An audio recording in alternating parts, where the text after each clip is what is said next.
it.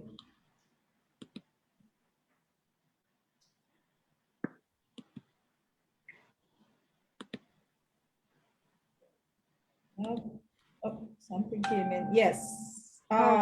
Yes. We are live. Family, welcome to the Empower Hour. I am Alpamar. I am Hanifa. And we are your hosts each and every Monday at 8 p.m. Eastern Standard Time, where we come to you with impactful topics of discussion that affect our everyday lives. And so we are joined in the studio with an all-brother panel. All-brother panel. And I'm trying to get back this whole time. I'm still trying to get back to the main. On the Zoom? Yeah. Here we go. Okay. An all-brother panel. Oh, here we go. Last but not least, Brother Edward X is joining us as well, coming in right now. Family, we ask those of you guys who are watching us live to please share. This is going to be a very, very, what's the word I'm looking for? Raw discussion, because we got like 3 of the rawest brothers on the scene. That's all they know how to do, is to keep it 100, keep it real, all that good stuff. So we have our brother Demetrius. Say hi to the camera.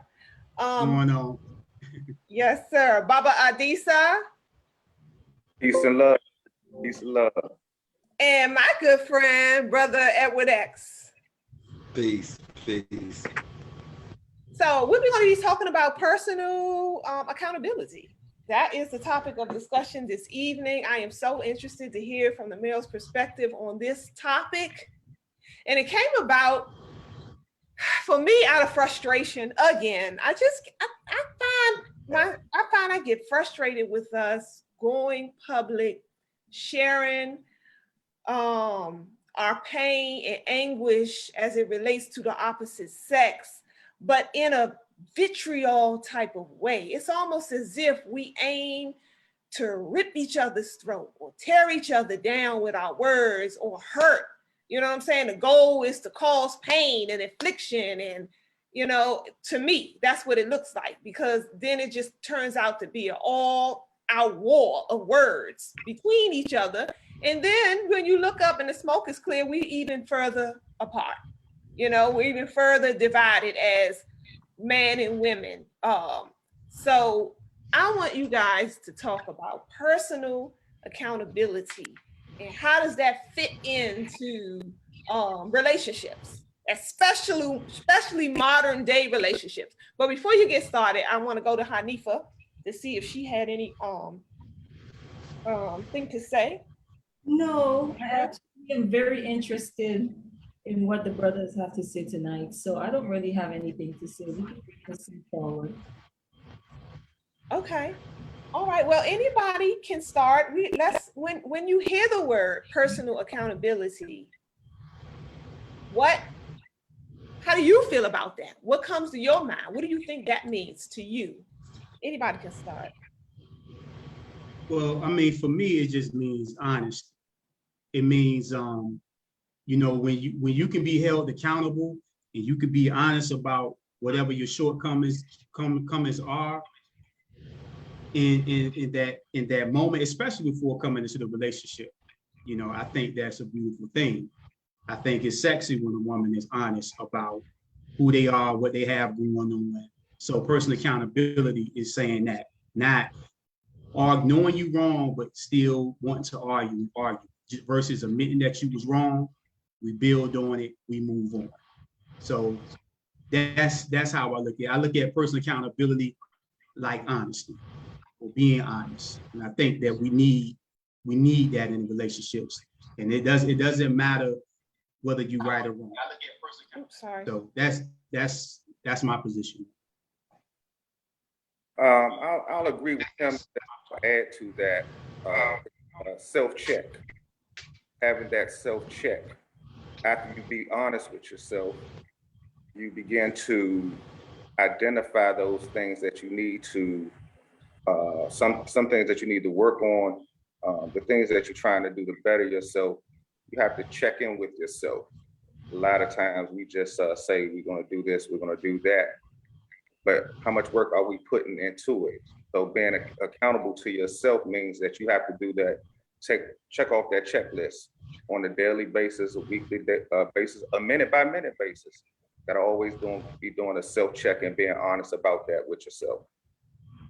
All right, Ashay, thank you. Brother Edward, you want to? I just think that personal accountability is being responsible, like knowing yourself, knowing like right from wrong, having a standard to measure and govern yourself by. So what does that mean in relationships though? So why do you feel that it's so difficult for us to be that, to have that, to do that, to, you know what I'm saying, to show any form of personal accountability? I mean, some of us do, but I mean, it just seems to me that the rule of the day is to point the finger outside, point the finger at someone else and make them, you know, the problem. Mm-hmm. Without ever looking at yourself in the mirror to try to figure out how do you contribute to this problem. Why is that a challenge for us? Well, it was like saying earlier, I just lost my thought, but the thing is conquer and divide. That's what I want to go back to. You know, today we think that we don't need each other. That's being promoted in the masses, that we don't need each other. And the truth is we need each other. That's why we were put, we need each other. And so with everything that's going on in the media, you know, the broken families and people not being able to work together, not being able to disagree, but still have love and honor and respect for each other. When we disagree now, we want to blow up. We want to get other people involved that really can't help us in our situation. And they just keep on adding to that seed. Remember, we was talking about them seeds on Saturday. You got that bad seed and you allow that thing to be planted, watered and fed, it's going to grow. So with that conquer and divide situation, it's we have to be very adherent to what's going on and paying attention in order to see what's being done. So we have to choose our words wisely when we interacting with one another, because words hurt and sometimes you can't take those words back.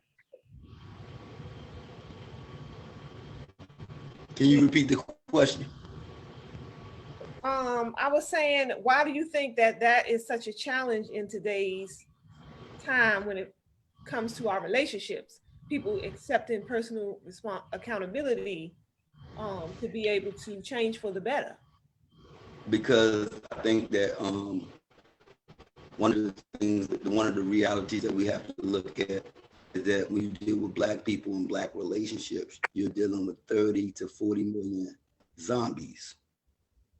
Like, we can't never lose that context. We don't have no male rites of passage rituals that determines that you're a man. We don't have no woman rites of passage rituals that determine you're a woman. So all of us in our relationships are freestyling. We are freestyling from a slave manual that been given to us 500 years ago. And we never addressed that. We never addressed it. So we might try to cover it, our mental health issues with a dashiki. We might try to cover it under the red, black, and green. We might try to cover it, but all of us need healing to be made whole. And if we approach a relationship without that understanding, we're gonna end up looking at her. I don't like what she's doing, and I don't like that about her, and she ain't gonna like that about me, and then we're gonna just be at each other. But there is a ghost in the room called white supremacy that got us messed up. All of us, 30 to 40 million. The one that say there ain't nothing wrong with me, that's the worst one. That's the worst. And so until we realize that and go through that process of trying to reclaim ourselves, I think that's when we be better equipped to be responsible and accept personal accountability. And I'm gonna just add, I'm gonna make it brief. I think it's unfortunate, but when you're in a relationship with someone that you're constantly at odds with, it's kind of hard to admit when you're wrong because you don't want to be wrong to that person. And it's immature, but people do it all the time.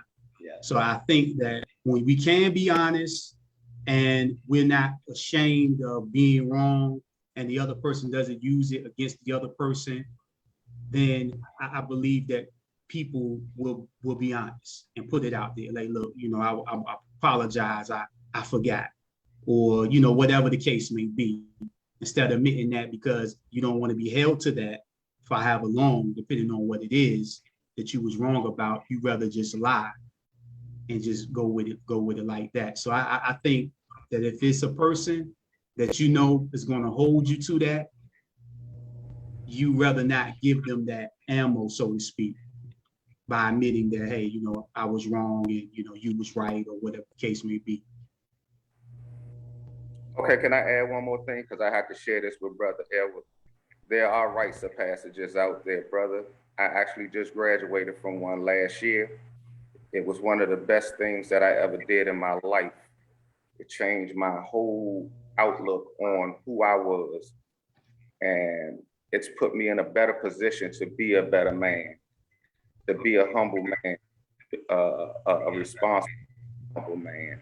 And I don't get everything right, but I know how to check myself now, truly check myself and understand why I think the way I think, how I have to work with my queen and my children and everyone around me. And the name of that rites of passage came through Men's Transformation through the Healing Lodge. So if anybody based on that, my queen is going through another passage right. Somebody has feedback. Somebody has their volume up. If you could turn your volume down or mute it, it's the feedback coming from somebody's device. I'm gonna mute mine until I'm ready to talk. Okay. So yeah, I'm glad you mentioned that because I was gonna say that as well, Adisa, that there are rites of passage out here, but I'm sure Brother Ed would agree that most people don't even know that. They don't have a clue. And he also knows that there's rites of passage out here, but I think if I could speak for him, he was speaking towards the general public when he said that. Yeah. And so, you know, and hearing what you just said, that it changed your whole life, you know, and for the better. And so yes, there are institutions and courses and directions that are out here available to people to go, you know, through these processes to become a better man and a better woman. Then what is the process of getting more people to first understand that it's beneficial and two, to move in that direction? Well, I know for me, the thing that I've noticed, and we talked about this before, like when a lot of people don't believe that they have issues, first of all, that's the first thing. A lot of people walk around and they say, I'm gonna always be this way and I'm never gonna change. So when you walk around with that type of attitude, there's no room for growth. I started my spiritual journey and I was looking for a change. And it took me 2.5 years to find this rites of passage that felt appropriate in my spirit. And so I was willing to shut the door on my old beliefs and say, hey, in order for you to do better, you have to do something else. And so I just took that leap of faith and I took that step and I went through the process, and it was not easy. It was not easy at all. But on the other side of that, I'm so open now until it's crazy. I'm so open now. It's unreal.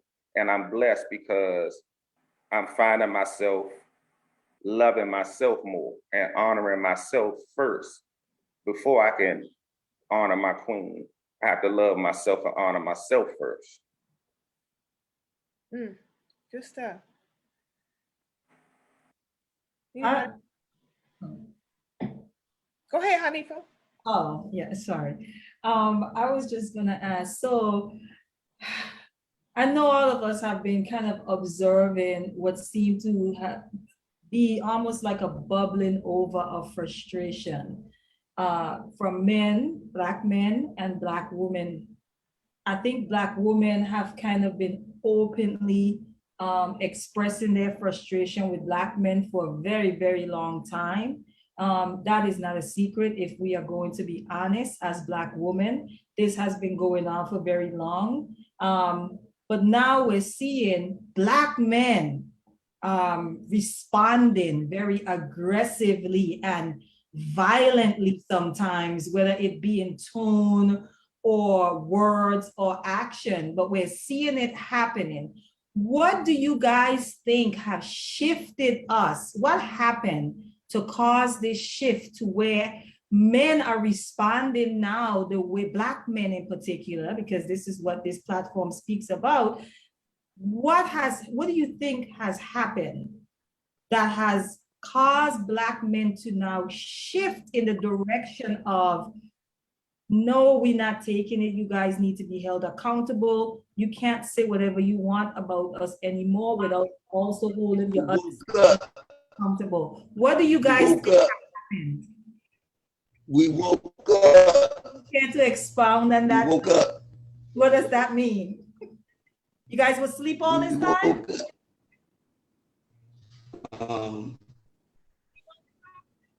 Yeah. I think that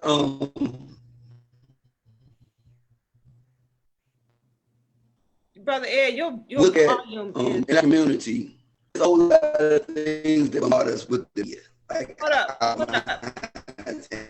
Brother Ed, I'm a click off and click back on because your volume is Can you hear me better? really You choppy. can't hear me. No, it's like really choppy. So I'm gonna exit you, but come back in. Maybe if you take it out and come back in, it might make a difference. Go out and come back in. Okay.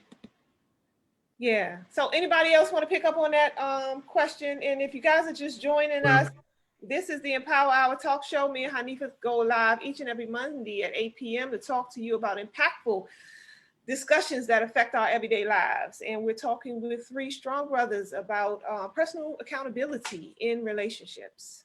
And Demetrius, you got the floor. Yeah, so basically, men have been having these conversations, as we know, privately. And we have attempted to have the conversations with women.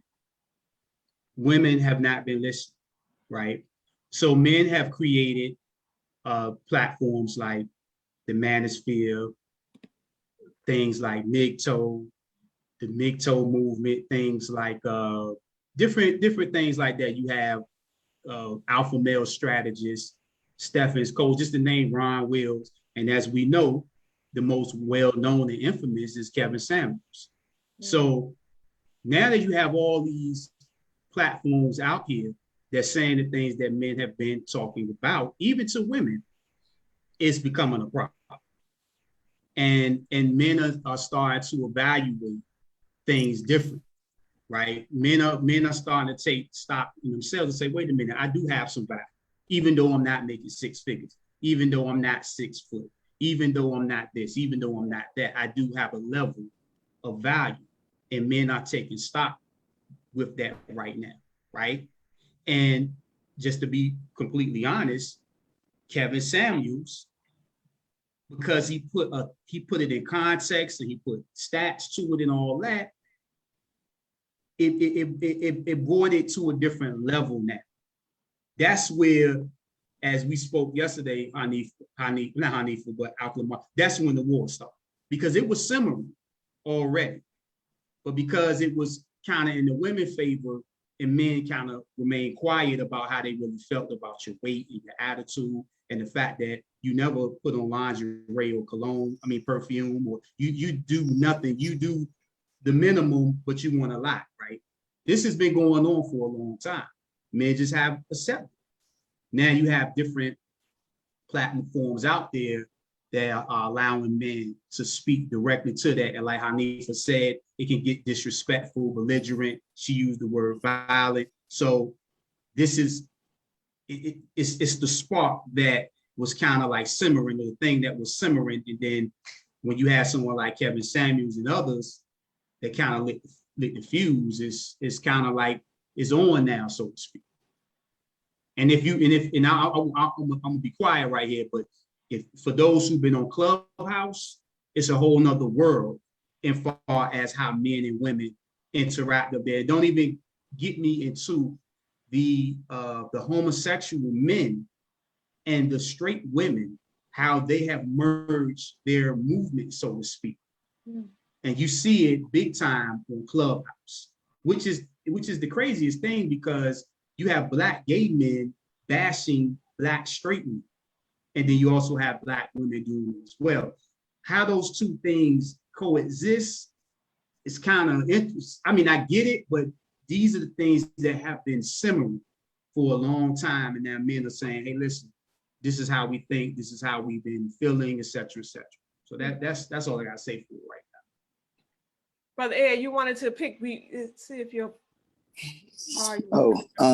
Yeah, well, I had to call back on my phone and put my headphones on, but yeah, I said we woke, men are woke now, you know. Just on one hand, if you talk to women want to be equal. They tell you they just as smart, they just as gifted, and they want the same pay for the same work. They want the same this, the same that. But when we go out, I got to pay for the bill. How? I thought we was equals. We not equals. Yeah. When we go out to dinner, we not equals. You're a princess and you're prissy. Your rights don't work no more. Like, so I think we just woke. What do you like? I think Black women are confused. They don't know what they want. You want a person that make a lot of money, that is honest. You're an entrepreneur, but he got to have swag, like he hustle and carry a gun, and he got to be thugged out too. Like, Black women don't know what they want. And this is not an attack. It's just an assessment of 48 years of living on God's green earth. But what about personal accountability, though, in relationships? Is it, all is the woman at fault for the relationships these days being so less? Yes, absolutely. Yes, absolutely. Yeah, I ain't come here I ain't gonna let y'all get off. No. Black women are the leaders in our community. The reason why it's so much killing in our community, because Black women love a thugged out Black man. They like the shooter. And that because you like the shooter, you're gonna give him your number. You know he shoot people. You know he got a gun on him. You're gonna give him your number. You're gonna go on a date. And when somebody else try to approach you, you're gonna throw up, I'll go get, what he'll do to you. So that culture, we that's the culture that we into right now. And that's what Black women like. And if Black women took accountability, personal accountability, and said, we don't like those type of men. We don't like men that sell drugs. We don't like men that rob people. We don't like men that tear down their community. We like men that read. In the 60s, that's what the women who were members of the Black Panther Party, that's what they was doing. We don't like Uncle Toms. We don't like niggas that ain't into the revolution. That's how they used to talk. And that used to attract Black men to make it, just get it right. Where we are right now, the only way we can get it right if Black women set this tone and set the standard. The Honorable Elijah Muhammad said, if you teach a man, you teach an individual. But if you teach a woman, you teach a nation. Do you brothers agree with that? Well, I'm the person that agrees that I think we all need to take accountability of ourselves and be honest with ourselves. The brother is right about, sisters saying that they don't want this type of man, but those are the ones that they are drawn to. But that's that self-check thing again. And that's that thing of where am I at? And if I say I'm tired, what am I going to do to make a change? What information am I going to go seek to try to make a change? I said, you know, we all suffer from post-traumatic stress syndrome. We all do. We've all been through some type of trauma in our lives, whether it's big or small, and it sticks in the back of our minds. And when it shows up and how it shows up, we can't always tell. And I know last year my thing was, when it comes to men and women, pimp hoe syndrome.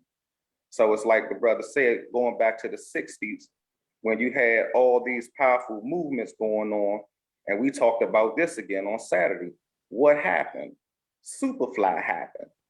So now we are repeating, they say it's nothing new under the sun. We are repeating the same thing that became big and popular back in the 60s when you were openly seeing pimps and hoes. And so you had these women that were out there, they didn't really want to be out there, but they were attracted to the money, the cars, they wanted to feel secure, you know what I'm saying? But if you're not properly trained in how to treat a woman, or if you're not properly trained in how to treat a man, then it's going to all be dysfunctional. Because like you said, we out here willy-nilly and doing it, but where's the structure? Nobody wants to be accountable and be structured. Yeah, because I found it interesting. And I do want to dig a little bit more too into that comment about women. You use the term thugs, Brother Ed. Women who are attracted to these type of women. I mean, excuse me, these type of men that's rough around the edges. And Brother Adisa, you mentioned security. That, you know, I'm of mind that is the case. I think Hanifa broke that down one time brilliantly, where what we think is we looking, you know, on the outside looking in and look like we attracted to dysfunction and thugism and all that trap life. But when you peel back all the layers, you come to find that it's really security that women are looking for, but it's coming off in a dysfunctional manner. Because we are all sick in our own, you know, we're sick from, you know, all the toxins of this culture. So, but I also find it interesting that this conversation is about personal accountability, but it geared all the way off into what women need to be doing. So, I mean, can I respond to that? Yes, sir. The reason why I put it on women, you got to give me my context now. I said because women are leaders. When we talk about personal responsibility, I'm under the belief system that women can make us function better if their standard what they would accept and would tolerate changes. So in that regard, the Black woman is the leader of the Black community. That's what I meant. What? So let's keep it on. My bad. Go ahead. No, go ahead. Go ahead. And we're going to come to you, King Kennard. I'm going to get you in the conversation in a minute. Go ahead. That I want to say, Brother Edward, you talked about I'm going to start from the dinner conversation when you say, right. Right. So there's another conversation that's happening around what do women bring to the table? I wouldn't even entertain that conversation as a Black woman, and just because of my mentality, but I also can acknowledge, right.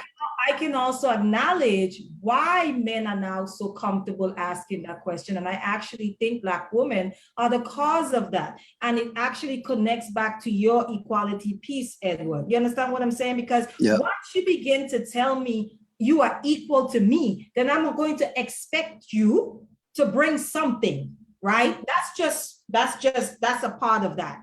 Then the other part, what I was trying to say to you, Alkema, was yes, it is protection. We talk about the thug and the bad boy attraction from the surface level. When we dig deeper, it is really about security and protection. But the issue is a lot of us in our dysfunction, in our dis-ease of the mind, the body, and the spirit, right? Don't even know what proper protection look like. Because really, how do you know what protection look like? And your daddy wasn't even in the home. Good God Almighty. Wow. And this is the other piece too. So when we talk about that, I just wanted to throw that in there because I've been studying that masculine, feminine, all the conversation that's been going on. I challenge though, Edward, the leadership piece, because I really believe that it is within the masculine principle to lead. The masculine principle is the aggressor, is movement, is the active force. I think that what you're speaking to is our reality right now, which is the community is functioning as a matriarchal community. Upside down. Right, for the most part. And so you're saying, I agree with you. Because it's functioning as a matriarchal, women have to take some responsibility on bringing it back to its center. Okay? Okay. That's a fact. Whether we want to accept it as women, because I think I'm seeing a lot of, oh, are you men are supposed to be leading? But do you know how long it's been since Black men have led the Black community? Do we want to have the honest conversation? We never led the Black community since we've been in this country. Never. That's a good point. Ever. And see, that's a good point. We can't be conscious on one hand and then unconscious on the other hand. We always come from, since Black people been in existence, we've always been matriarchal. It's Europeans that are patriarchal.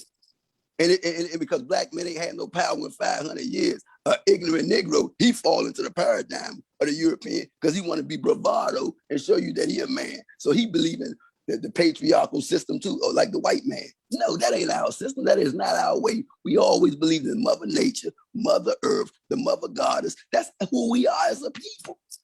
I'm not going to disagree with that, but I'm going to push back a little bit on that. Okay. Yes, matriarchal, yes. If you study our history before these people came and interrupted us, okay, living our best lives, yes, that was there. But the men in the community, what we see as, okay, let me just put it this way. What we see as matriarchy today is dysfunctional matriarchy. I agree with that. Yes. Matriarchy that you're speaking about still honored the men, still honored the masculine. I agree with that. You understand what I'm saying? So I'm being very careful. Yes, you are absolutely right. Before these people came in with their rude selves and interrupted us living our best lives, there were matriarchal societies, right? On the continent, yes. But what we call matriarchal today is messed up, twisted, Eurocentric, and dysfunctional. I agree. I want to make sure we're clear on that. Okay. I agree. I agree with that, but it's, in essence, it's still matriarchal and it's dysfunction. Even if you look at most of the relationships in our community, because I study stuff like this, most of the situations, it's the man living with the woman. She don't live with him. She'll let you know whose house it is as soon as she get mad. She'll let you know she the king and the queen. Talking about matriarchy, she'll let you know who you are. And that's the reality throughout the Black community. I ain't talking about these isolated pockets where it's the king and the queen and they function like they're in Kemet. That ain't the reality. That ain't no paradigm in our community. That is not no shining example that we can highlight because that's something that is limited. It's not something that we see every day. What we see every day, the woman make money, the man don't have no money for the most part, or no education for the most part. And she's in the leadership role. The car is hers, the house is hers. He lives with her. She don't live with him. He don't bring nothing to the table for the most part in our community. I ain't talking about every instance, because I know y'all gonna go and pull out, well, what about Cleopatra or Nefertiti? I ain't talking about them. I'm talking about the average, everyday Black person in the hood. We messed up. And if Black women knew their power, Black women are the key to the whole thing. They can get us back together because of the things that Black women accept, the things that Black women tolerate. They can change us. I work in the community. I know why young people carry guns, because the girls like that. The little girls love this. That's my boyfriend. They like that stuff. And so that's going to encourage the other person that don't carry no gun to get one. that goes back to the security piece. But I definitely want to get some of the folks on the stream back into the conversation. Kumrunk, thank you. He says women be wanting a king and think they don't have to do work of a queen. Also, that was early on. He also said that women have more influence. And I think, Yes. and I would agree with that. I would agree with that. I think that our influence, as we've been talking about all throughout, is distorted. You know, so we use our influence even in a distorted way as women a lot of times. And sometimes it becomes so habit forming that it just becomes, that's the culture. You know what I'm saying? You outside of the culture if you ain't using your body to get what you want, or you know what I'm saying, or doing things like that, you know what I'm saying, and being nice and sweet and cool because you know there's something on the opposite end of that that's going to bring you some form of benefit. So the way we use our influence, I believe, can be distorted.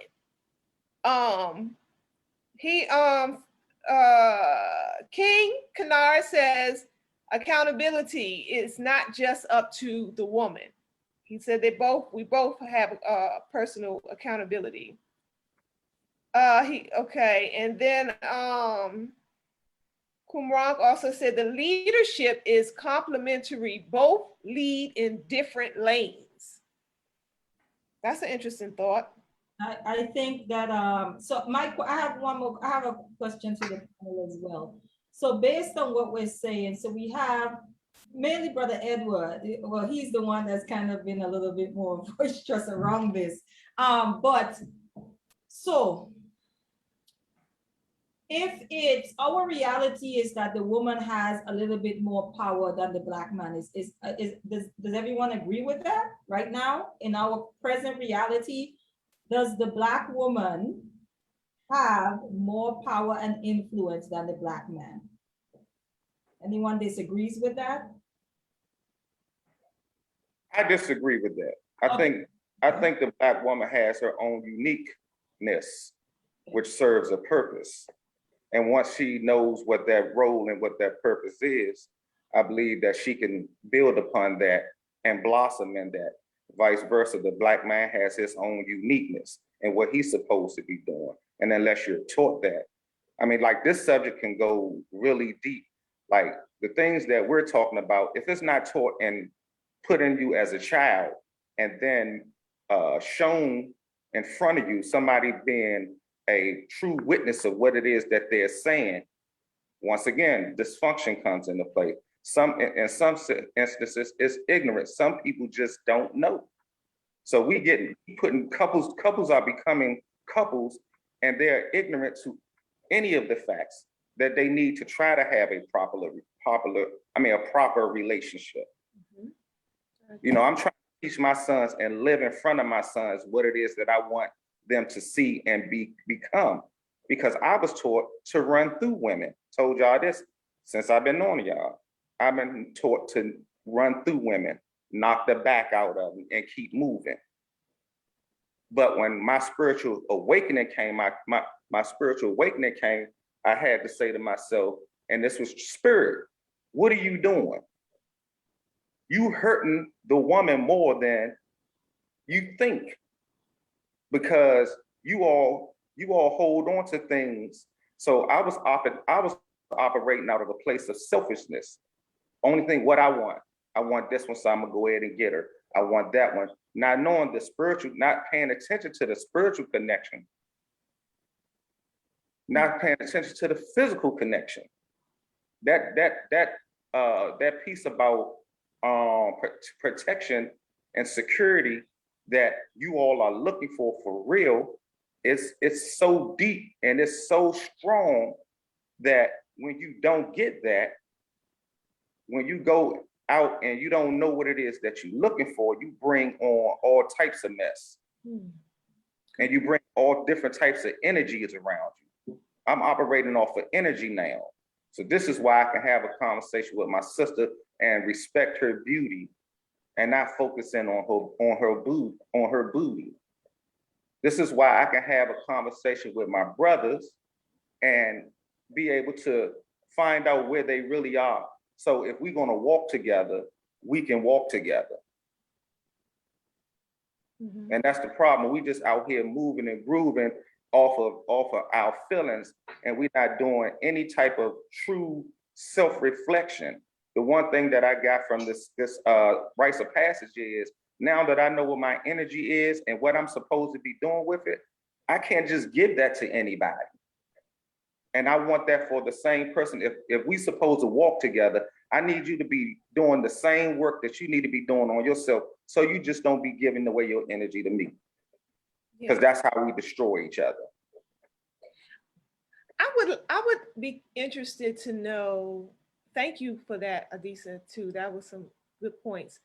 When you mentioned about, the way you were raised to treat women, and how now you see things a lot differently. But how does it negatively affect men to run through women like that? What is the outcome for you guys? I know what it is for us, but what happens in your world when that becomes the norm?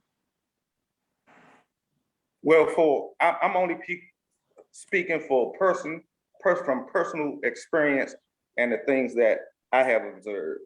On a physical level, prostate cancer. Because we out here and we're just giving away our energy, and we're overworking this prostate, and then most of us don't eat healthy.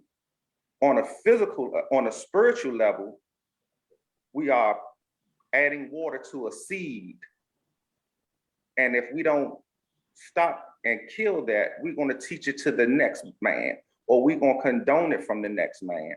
I used to sit in those conversations with other brothers. Yeah, Slim, you hit that, how that go? Boop, boop, boop. Yeah, But unless that change happens on the spiritual realm, and sometimes it has to happen on the physical realm, where you end up getting sick to stop you and stop you from paying attention. You remember when we had the panel and the brother that said he was cheating on his wife and he ended up getting sick, and it wasn't until he got sick that he realized all the stuff that he was doing to himself, not just his wife, but it was what he was doing to himself.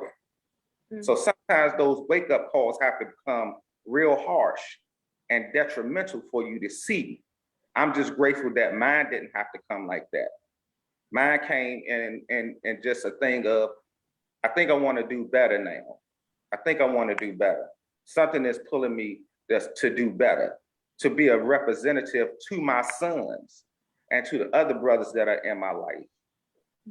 I have a question, an observation.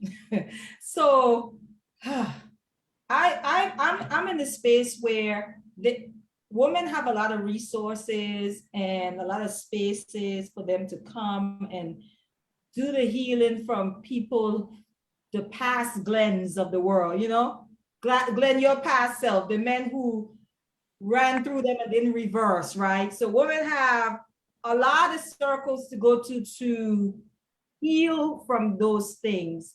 I know that more and more men are trying to create those spaces for men to have the conversation that you are now that you just had with us.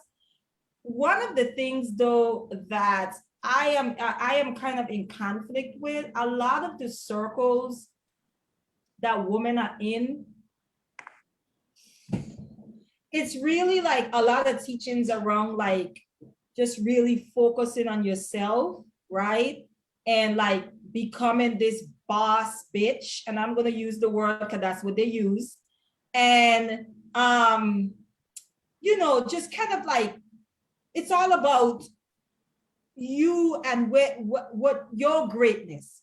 However, these are also women that desire marriage, but we are not having the conversations of preparing ourselves to be wives in these circles. We're not having the conversations about how do I become the best version of myself so that I can complement the person that I desire to meet. That's something that I've noticed. It's just really become about girl power. You know what I mean? Strong Black woman. Strong Black woman. You see the t-shirts, woman of the future. And usually I'd be like, which future are we talking about? Because I don't want to exist in a world with all women. Y'all can have that lesbian nonsense. I'm good. But my question is to the panel. Where do we start? And I know it's all men. Where do we start where we can come to a full center? Because every time I've observed these conversations being had, not on this panel, but just like where women and men try to come together and have these conversations, it is hell. Should we first talk amongst ourselves, meaning women having honest conversations, right? In stating, you know what? I should have never opened up my leg to that brother, right? I knew he wasn't, but I still did it. Having honest conversations around, I should have never broke up my marriage. I should have worked on it. I should have tried to keep my family together because instead of thinking the grass was green on the other side. And then you have men on the other side that say, you know what? I really should have been honest about the fact that I don't really know what real manhood is. I don't really know how to responsibly take care of a woman because I was never taught that. Should these conversations be happening separately, or should we continue to force it to happen with the two coming together? What do you guys think? Well, they definitely should happen individually. Okay. I don't think it's going to happen collectively enough to really make the impact. And call me a pessimist, and I'll accept that. I just don't think it's going to happen.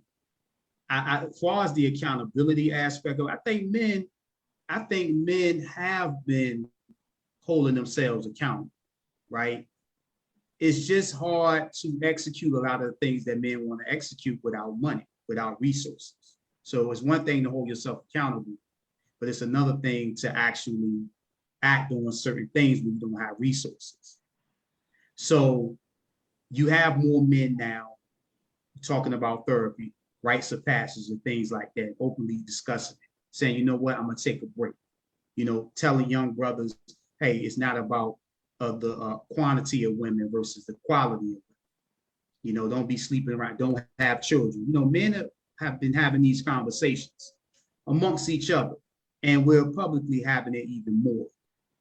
For women to acknowledge the things that they have done wrong, we all know publicly that that's been a hard thing to do. And I don't personally see that. I personally don't see that change. See, when the brother was talking about like women having the power to navigate certain men in certain directions, and I believe they do. But in doing that, right, you're making men say, wait a minute, I have value too, like I mentioned earlier. So if women encourage Black men to go to therapy and empower Black men, as Black men are taught or said or told to encourage Black women, that means you can't take Black men off the shelf when you want to make a baby with them, play around with them. It doesn't work, then you call them a deadbeat father and then put them back on the shelf, because men are saying, hey, wait a minute, I don't want to be a deadbeat father, so I'm not having children. I'm not, unless we get married. So because I'm talking about the responsibility aspect of that men, I believe, are taking, the conversations that I believe that are going on now, that we are having with ourselves. Now, what women, from what I see and what I hear, because I'm not a woman, so I'm not completely in those conversations, from what I see or hear, women are not really being honest with themselves. How many women say, I can't be honest with my girlfriend about X, Y, and Z? Your own friend, you can't be honest with. How many women say, I don't have a bunch of women friends, I hang out with men, because women be lying? How often do women say that? So I think that it definitely has to be an individual thing, right? If it can be, And then at some point, yes, we got to come together and have that conversation.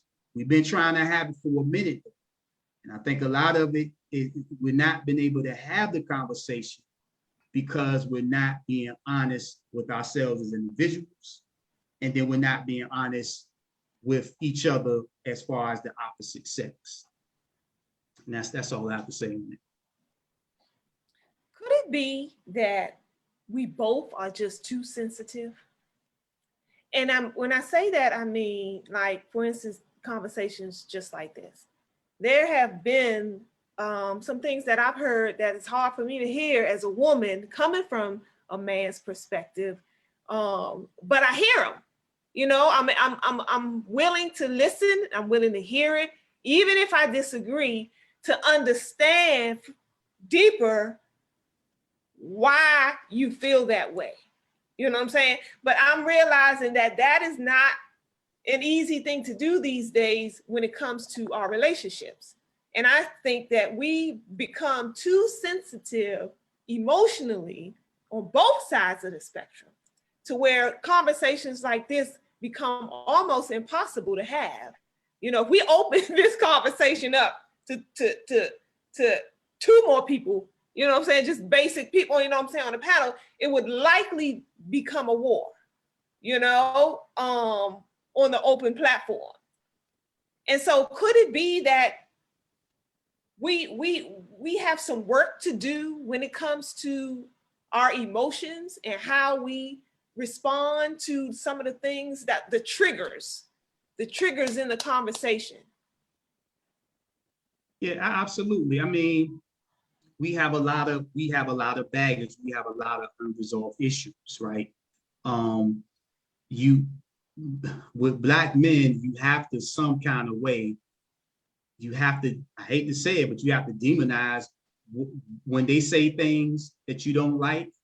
Instead of letting Black men say it, you have to demonize it some way. You have to call it, oh, I'm so uncomfortable. Even though you didn't say anything disrespectful, you just said something that a woman didn't agree with. And you're being violent, or you're, oh, I'm uncomfortable, or, you know, I'm clutching my invisible pearls type of thing. When it's just men speaking their piece, just like women speak their piece. Mm-hmm.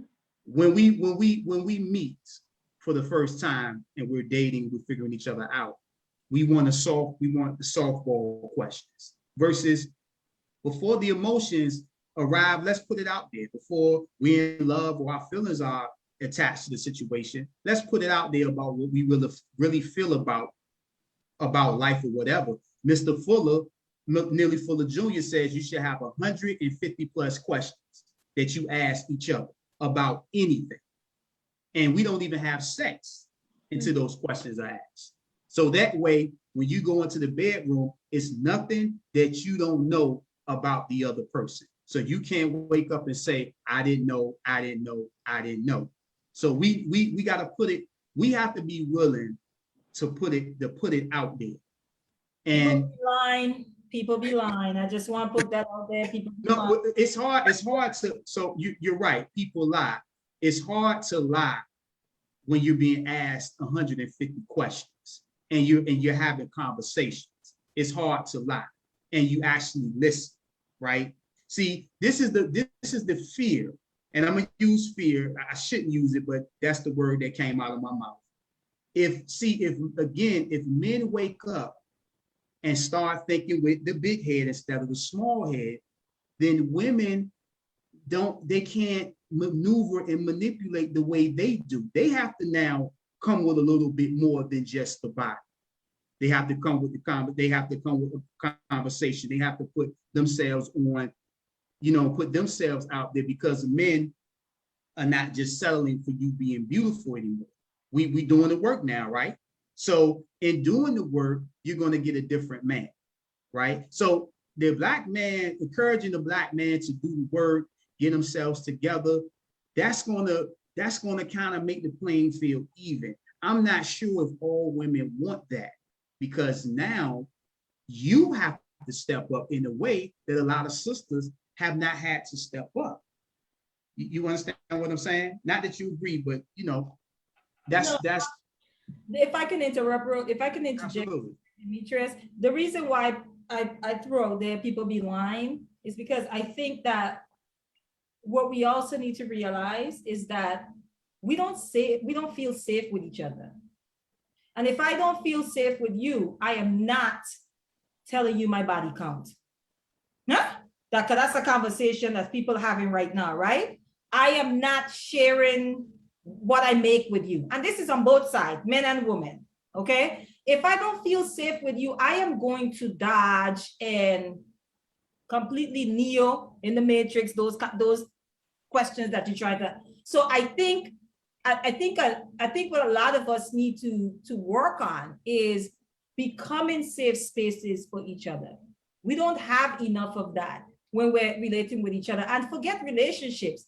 Just me talking to you, me talking to Brother Edward, me talking to Baba Glenn. As a woman, I should be making sure that you guys feel comfortable around me, and you guys should be making sure I feel comfortable around you, right? I think safety is often not discussed, but if we really look closely, we do not trust each other, right? Some of us hate each other. There's a lot of women out there that abhor Black men, okay? There's a lot of Black men out there that abhor Black women. And a lot of times, these is really family issues that people are dealing with that they are now bringing in to the relationship. So I just kind of wanted to interject that part. That's why I threw that out there, like people be lying, but we're not just lying just to lie. We're lying because we don't feel safe.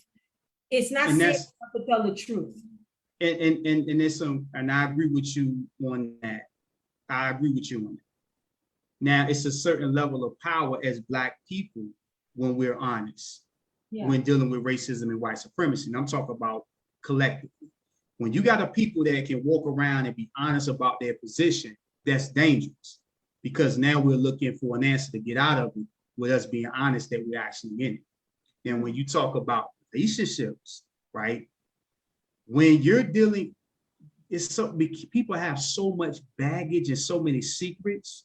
When you start unraveling that, it's a certain level of power that I'm gonna be honest that women will relinquish in being honest, right? Because from a society perspective, a lot of, well, not all things, it's both sides in a sense. So, and then I'm gonna use the gay community for the example. If a man can admit that he's gay, right, and deal with all the scrutiny that comes with that, Black people should not have a problem with being honest. Because I think that's the ultimate level of honesty. You understand what I'm saying? If a man can admit that he's a homosexual. So let's make being honest in relationships the new movement, right? Just put it out there. I'm this, I'm that. I've been through this, I've been through that. Because it's a level of empowerment that comes with that. Well, that right? comes, yeah, and that goes back to Hanika's point. That means you have to be vulnerable. And if we don't feel safe with each other, then that whole, it's like a ricochet effect. It's like them layers. So if you're not safe, don't feel safe with the other person, then you're not going to be vulnerable with them. Well, here's the thing with vulnerability. We putting it out to the world. Yeah, but vulnerability is a curse word to Black people, but I want to put it in context. It has never been safe for Black people to be vulnerable in this society. We ask for vulnerability as if it's just this thing that we can go and buy from the store and pick up somewhere. But the reality is America has never been safe for us to be vulnerable. Can we be clear on that? And so then now to expect us to show up in our relationship with this vulnerability that we ain't never been able to carry around in our pockets, right? We crazy. So I'm gonna say this and then I'm gonna let the conversation finish. Listen, Black men and Black women, we have to realize we need each other. If we need to start anywhere, let's start there and build from there. Because here's the thing. As if Brother Edward, I know the white man is the devil. If you find yourself stranded and y'all have he has life jackets, and then you have something that he needs as well. And the both of you guys got to work together to survive. somebody gonna gotta give in. It doesn't mean that you forget that he's the devil or that he forget that he can't stand your nigga behind. Okay? Right. At the end of the day, the both of you guys gonna have to say, I want to live. That's right. And I'm getting emotional. Black people have to get to the point where we're like, I want to live. I want my people to live. And your people can't live in isolation. Black men over here, black woman over here. When a black man says, what do you bring to the table? Done that conversation by saying, I bring my womb. Who is going to carry your child? Yeah, that's right. When a black woman asks you, what are you bringing? I bring in the seed. How are you germinating and conceiving anything without me? How? We have to see the value in each other because our survival as a people depends on it. So if we try and figure out where we could start this conversation, let's start it at, you have something I need and I have something you need. You know what? We might have issues right now, but the fact that we need each other should be a starting point and enough for us to say we have to walk through this. Because if we don't walk through this, you're going to die with your life jacket and I'm going to die with my boat. Hanifa, that's, women are getting it. Demetrius. And it seems like none of us can figure out where to start. And I'm saying, if you don't want to start anywhere, if you despise black men, whatever it is, if you want your future kids to be black, I'm not talking about those of y'all who are divested from black men who are listening. That is not an option for some of us. Some of us love black men too much to divest and to go and talk about we gonna mix and we gonna mingle with some other people. No, I'm talking about those of us who are committed to black children and a black future. That's who I'm speaking to. And if you are committed to that, then in order for you to have black children and a black future, you need a black man and you need a black woman. So if you're looking for some place to start, can we just start there? We need each other. Now that we all agree that we need each other, we can find a way. I'm not saying it's going to happen overnight, Demetrius. I'm saying that we need to commit to the fact that we need each other so much, right? That we're willing to do whatever it takes. Tomorrow I gonna get up, I gonna argue with Brother Glenn. We gonna walk through it. I have to know that I need Brother Glenn enough to be willing to wake up the next morning and start again with Brother Glenn. That's what I'm trying to say. We have to have a starting ground and we need each other. We can't do this. What revolution are we talking about? What a revolution are we talking about if we fighting each other as black men and black women? How? How? So I just wanted to add that. If we want to start somewhere, we need to start with the fact that, and it's a fact, that we need each other. And again, I am not talking to the divestors, so don't come and the Empower Hour comment section. There are other options. There are some of us who are B1, raised first, and we are fully committed to blackness. That's who I'm speaking to. Well, fellas. I was gonna say, I opened up the conversation saying that we have been misinformed that we don't need each other. That's how we operate. And the way I always come forward, I come speaking from a man's perspective. I'm never trying to tell a woman what she should be doing and what she should not be doing, because I'm not a woman. And you have to be doing, the show is about being accountable and responsible and bringing it into a relationship. So you got to be doing that work before you even get into the relationship. That's right.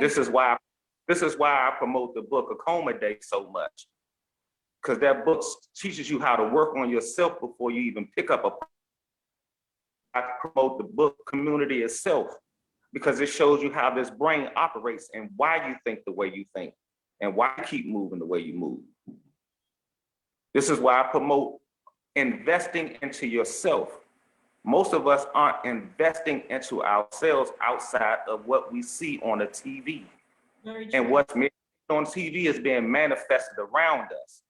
So I have to, where I used to throw parties, I was in a go-go, I used to sing and I used to travel. I've been around the world a few times. I had to sit back and say, okay, I don't need that no more. And I might still want it, but I know that's not good for me. So what am I doing to feed that mind, body, and spirit? What am I putting in me? Am I still having those same conversations? Am I still going to the gambling spots and losing all my money every weekend, knowing that I need that money to pay my mortgage and things of that nature? Like, at what point are we going to take accountability of our actions and start doing it?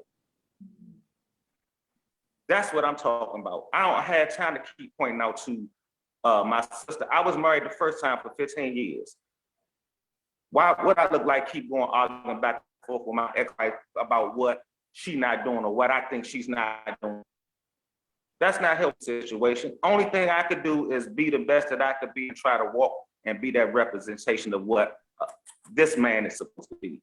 And if I flawed in some areas, I need you to tell me, hey, brother, I need you to pull your straps right here and receive it. And vice versa, if I see you doing something, hey, sis, you know, you better than that. You know what I'm saying? You need to work that. And you should be able to receive that. And if we can't do that, I'm not going to be around you anyway. And like Bob and Mike said on Saturday when on Friday when we was up Everlasting Light, we thinking everybody going. The masses not going to go. We just need a few to keep doing what they know to do.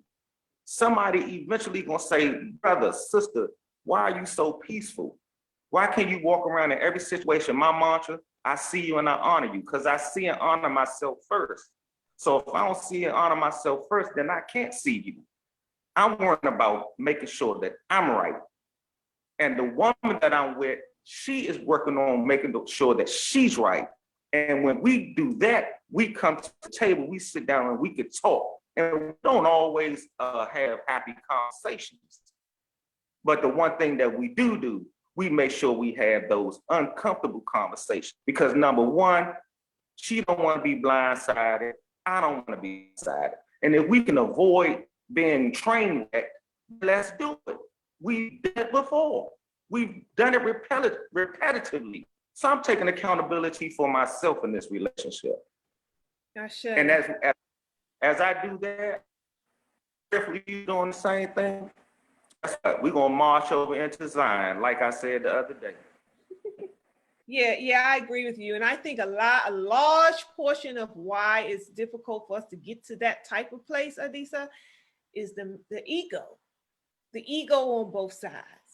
You know, the ego is unwilling. The ego is unwilling to say, I need help.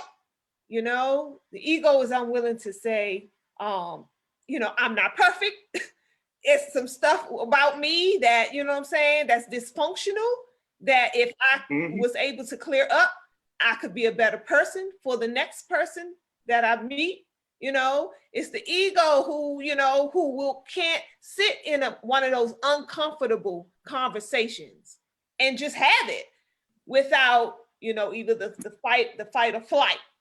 So I like to call it either the fight or flight. You either gonna fight it, you're gonna fight it out because the ego don't want to hear what's being received, or you're gonna run for the door because the ego don't want to hear what's being received. Either way, it's not healthy. It's not bringing forth anything beneficial to the relationship. I just want to say. Wait, Demetrius, that's what I was going to say. I was going to say, Demetrius, I'm sorry, because I want to apologize because I saw that you was trying to interject. Sometimes my passion gets the best of me. So Nah, come on. and I wasn't coming for you, just so you know, but please. We have done this. We've done this too many times. I'm not tripping, you know that. So I was just going to say this about agreeing with the ego and the fact that we exercise a lot of options that we didn't at one time. Men are doing their alternative lifestyles of dealing with women. I partake in some alternative lifestyles of traveling and dealing with women on that level, just to be totally honest. And women, freezing their eggs and adopting, which is not wrong. But these are things that people are saying, well, we don't need each other because I could just freeze my eggs and have a child later, or I could just do this and do that later, or I don't need a man because I can provide this for myself. or a man is saying, I don't want to do this because I could just go over here and get it there. So we created these, or we participate in these alternative lifestyles.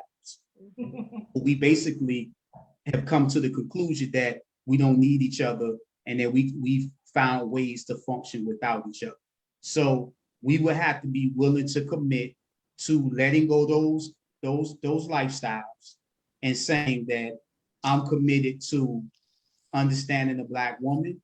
A Black woman is committed to understanding the Black man, so we can come together and we can get the things that we want from each other.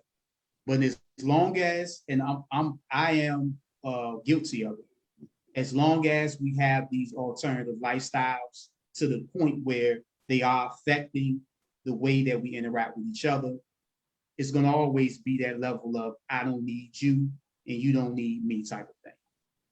Well, I hear what you're saying, Demetrius, and I agree. But my thought goes to how do we even get to that place of if we so dysfunctional and we don't even know we dysfunctional, then how do we, don't we need the proper guidance to be able to guide us like Brother Adisa has went through, took time, energy, money, and his own self-commitment and effort to go step through the process of becoming a better person, and so, and it's good to say the things that we need to do, but how are we going to be guided in that way? And I want to bring Kamrak's point because I think it adds to this. He says, elder men need to be held accountable for not teaching us young men how to select a mate. So where does this guidance come from then that we all so desperately need? Okay, Brother Ed. First of all, 30 to 40 million Black people in America. We are not monolithic. I'm sorry. What happened? He froze? Somebody was saying something. Oh, I think it was feedback. Go ahead, Brother Ed. First, Black people in America, we are not monolithic. So I want to point that out. There's no cookie cutter solution to deal with us as a people because we're not going to accept that cookie cutter solution. The Muslim not going to accept the Christian solution, and the Christian not going to accept the Yoruba solution, and the new Black Panther Party ain't going to accept the MBUF solution. That's just the reality of where we are. True. So we are not monolithic. So when you say that one of the solutions is the rites of passage, what if we don't believe in rites of passage? What if we don't want to get married? It's some people that don't believe in marriage. I heard a sister the other day say she don't want to get no husband. She's totally content with casual sex. And because you're not contented with casual sex, we can't impose our standard and our perspective on people. Like, because I no longer consider myself a part of the conscious community. Because I just don't go with this standard of this is how you got to live to be a Black person. This is who we are as a people. No, all of that stuff is made up. It's a response to white supremacy in the last 500 years. And so I understand that we all need to try to develop a healthy dose, a sense of self, a commitment to our people, a commitment to our community, and just trying to be a better person. That's it. But where does that guidance come from, though? I hear what you're saying, and I agree. We're definitely not a monolith. Okay, no doubt. And we definitely all have our own thoughts and opinions on every matter. But I mean, we could at least agree to conclude that there are some pathways that are more healthier than others. Of course. So, right. Of course. I don't want you to think that I'm discounting anything. A drowning man to grab a straw. So I want to keep that clear. But I think that we know that we're messed up. We know that we need to be better. And I think that the path that we take to be better is an individual choice. I think that's an individual choice. What? Yes, and I'm agreeing with you. But what I'm saying is, how do the individual get to that path? What that path of betterment, though, if there's nothing laid out, no instructions laid out for them to maneuver in? So as opposed to it being tried and true, solution oriented, already paths already laid out that we can see that's been beneficial. One person said, Alkamar, we could be talking about personal accountability. One person said that our elders should be responsible because they didn't teach us how to choose a mate. No, your father should be held accountable, not no elders. We need to stop that. Your father need to be held responsible. It's not a father. Could a father No. Listen, Alkamar. Let me. I got the mic. I got the mic. In our community, we need to stop doing that, making your mother, your father, your uncle, your aunt, your grandmother, I'm talking about your personal, your biological. Those are the people that are responsible for teaching you the right way. What if they don't have hold on. I got the mic. Yes, they are responsible for that. And if they don't teach you that, it's their fault and their shortcoming. Now the information is out there, but I don't like how we try to make other, because it might be some elders that a man and a woman, they doing their part. That ain't their fault. They're walking their walk. They're doing everything they're supposed to do. It's not their fault. None of the onus is on them. And I just don't like how we do that. It's our personal responsibility to try to make our own lives, our own existence better. If we look at where we come from as a community, as a people, Big Mama dead. Ain't no more Big Mama in the Black community. Big Mama used to bring the family together. That's why the family is divided. Ain't no more Big Mama. Ain't no more. We suffer from all of the ills that like the previous generation didn't suffer from, and we're getting worse. So each one of us must take on ourselves. What is it going to make us whole? What's going to make us better? If some person might need a rites of passage for them, some people might not be with that. Some people, church might make them better. Mm-hmm. Some people might go to the mosque, that make them better. Mm-hmm. Whatever avenue that make you better, I'm with it. I'm with whatever I just don't like when we start talking like we just this one group of people with this Black nation. I don't believe in that. I'm not into that group. I ain't going with y'all if y'all get some land, because I'm gonna bet some money that in 30 years it's gonna be a civil war. In 30 years it's gonna be a civil war. I ain't going with you. I want to say, because I know you got. I want to jump. I got to jump off. Yeah, because I got to jump off. Okay. I just want to thank again. Y'all have brought me up here a lot of times, and I appreciate you guys respecting my opinion to the point where you'll bring me up here.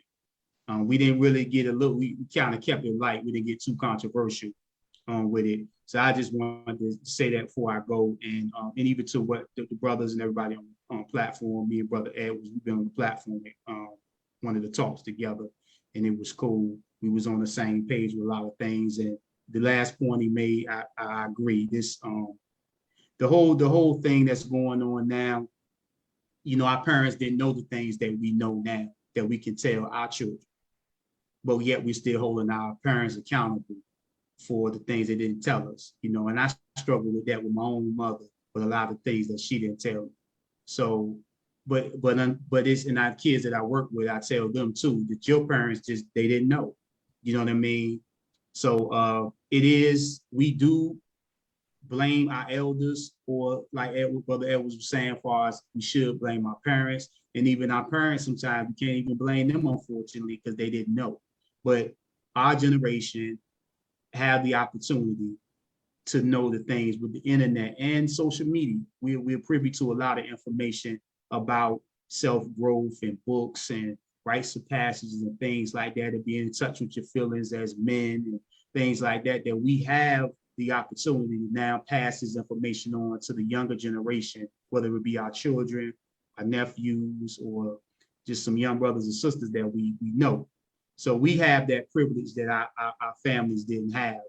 And individually, you have to know that it's time to get myself together. I've been going down this path and it has not worked. I've had this many kids. I'm not with any other mothers. I've been married this many times, and whatever the case may be, it's not until that individual comes to that point where he's ready or she's ready to make that plunge and to change or start dissecting themselves. As we know, until that point, can anybody, make you do it? And there needs to be a movement, even in some sense, where that's cool to do. It's cool to go to therapy. It's cool to talk about your feelings. It's cool, you know what I'm saying, to be in touch with, yourself. It's cool to do that.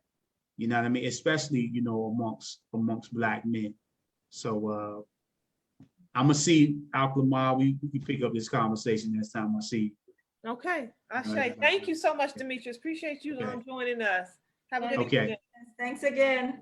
All right. All right. I have so many questions. I just have so many questions off of what Edward said, but I'm just I'm gonna leave it alone because I disagree with a lot of what you just said. I really do. And I agree with the fact that we're not monolithic. I don't agree with blaming those that walk before us necessarily, but I do believe that elders have a responsibility in the community. I feel like a lot of what you just said was really Eurocentric at its roots, because individualism is kind of not necessarily an African. Somebody said that on the screen too. Oh, did they?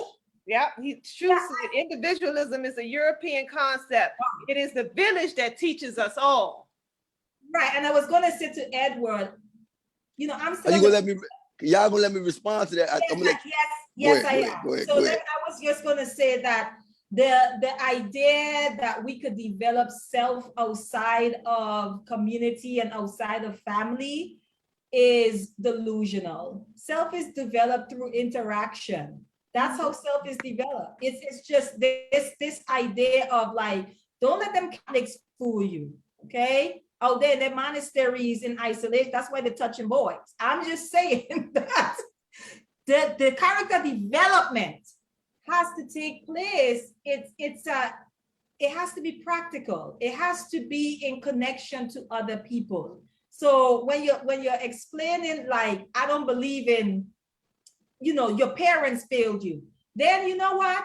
I feel like once we go in that direction, we can easily go in the direction of people who say, get over it. Slavery was passed years ago. You never spent one day on a plantation. You're responsible for yourself. That's kind of what I felt as you were talking. I was like, so then what's the difference? But go ahead, sir. First of all, when a man and woman has a child, they are responsible as parents to that child more so than any other human beings. Yes. So we can't take that onus away from the actual parents and put it on somebody else. Okay. Our theme is personal accountability. And we can't say you're talking about personal accountability on one hand, and then we take it right off who it's supposed to go to, the mother and the father, and then put it on some elders Okay. who you met at a meeting. I got what you're saying now. Okay. Yep, that's very clear. Okay, that's what I meant. And when I said that we're not monolithic as a community, I believe that Kwame Ture said it, who was formerly known as Stokely Carmichael, that all of us as Black people should join a organization working for the good of our people. So I believe in us being organized, right? I don't want you to think that I'm against us being organized. I'm not a part of the conscious community. I don't believe in the conscious community. And when I say that, I want to explain what I mean. Okay. When I say I don't believe in the conscious community, that does not mean that I don't believe in the writings of a Dr. Ben or a Sheikh Anta Diop or a John Henry Clark. That is not what I'm saying. What I'm saying is I do not believe in people with no power functioning as if you got power. Like, I know you ain't the president of a country that don't exist, so you ain't giving me no orders. I'm not acknowledging that you the general of this. You ain't no general of nothing. Okay. You ain't like. Do you understand that? What I'm saying? Does it make? Because I don't want. Sometimes when I talk like this, it falls. People kind of grab what they want to hear. You might be surprised, but I share your sentiments to a certain extent. So sir. so I when I say I ain't with the conscious community, to me, the conscious community talks militant, talks strong. When we at these meetings, the soldiers and we ain't got no history in 500 years. Y'all ever killing the police back? You ain't never done nothing at a rally. All you do is talk strong in front of powerless Black people. So that's the kind of context I'm trying to give when I say I ain't a part of the conscious community. Okay.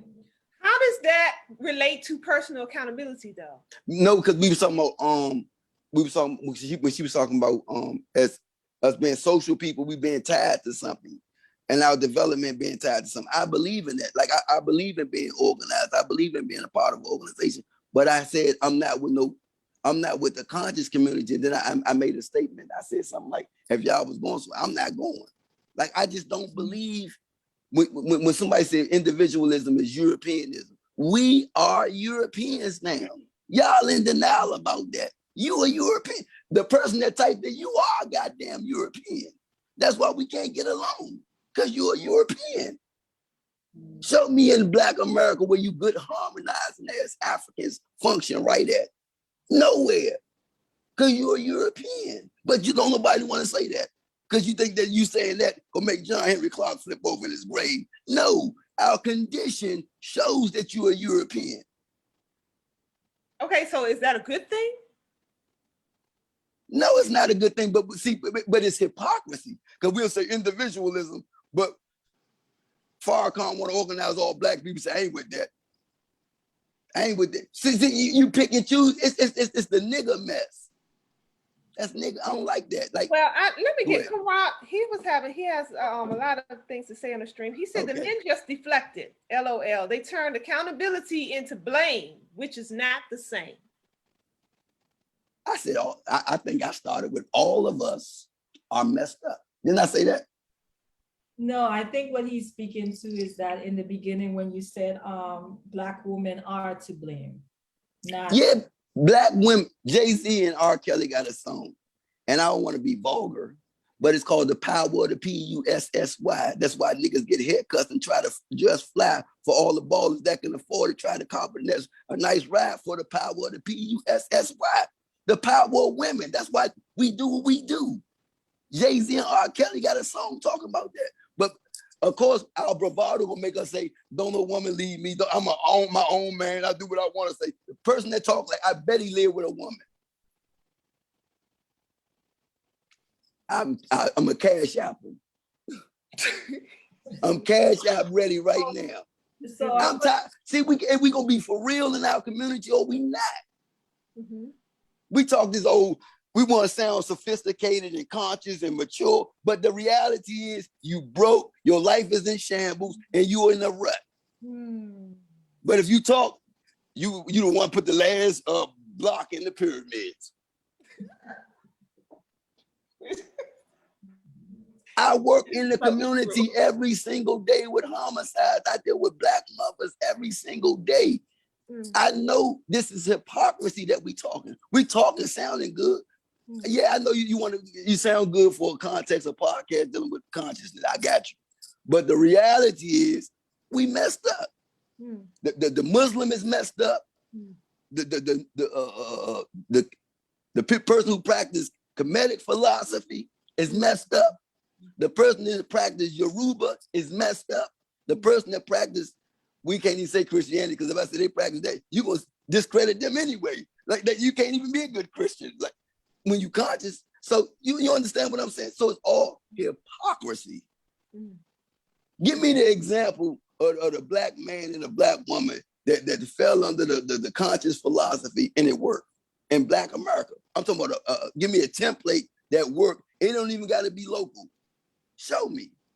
I think that I agree with you where it is working for some people, but it's in pockets, right? Okay, right. In pockets. There are community, there's pockets within the community that where they're trying and it's working, I but agree. it's like, what, how many people you said? 40 million? How many you said? Black 40 people? million. So it's like 100,000 in that 40 million. I agree with that. I agree with you. No, I no, agree. no. I wholeheartedly agree with you on I that. always laughing, but I am for having the honest conversation. So I understand what you're trying to say, which is it's a small percentage. And I do struggle when people talk out of solely what they're observing in their bubble. Well, and Shu says what, and to Brother Edward's point, he mentioned, what community are you a part of? Question mark. He says, speak for yourself. We not living like Europeans. So again, it's going into his perspective. That's his corner of the world. I was gonna say, there are pockets of people that would disagree and say, no, the people I've chosen to surround myself with and connect to are not living that way. However, I think what Edward is saying, as somebody who has boots on the ground in the community and is out there, you know, seeing the violence, seeing the mothers of these children, both victims and perpetrators, right? I think he's speaking to the fact that collectively, as a whole, as Black people in this country, that is not our reality collective. And I think oftentimes people who live in the pockets speak as if it's our reality, and it's not. I think Edward is coming more from a, this is our reality. Like, y'all want to live in a bubble, and maybe that's true in your bubble, but for the rest of the millions of us, you know, they're talking about the 144,000.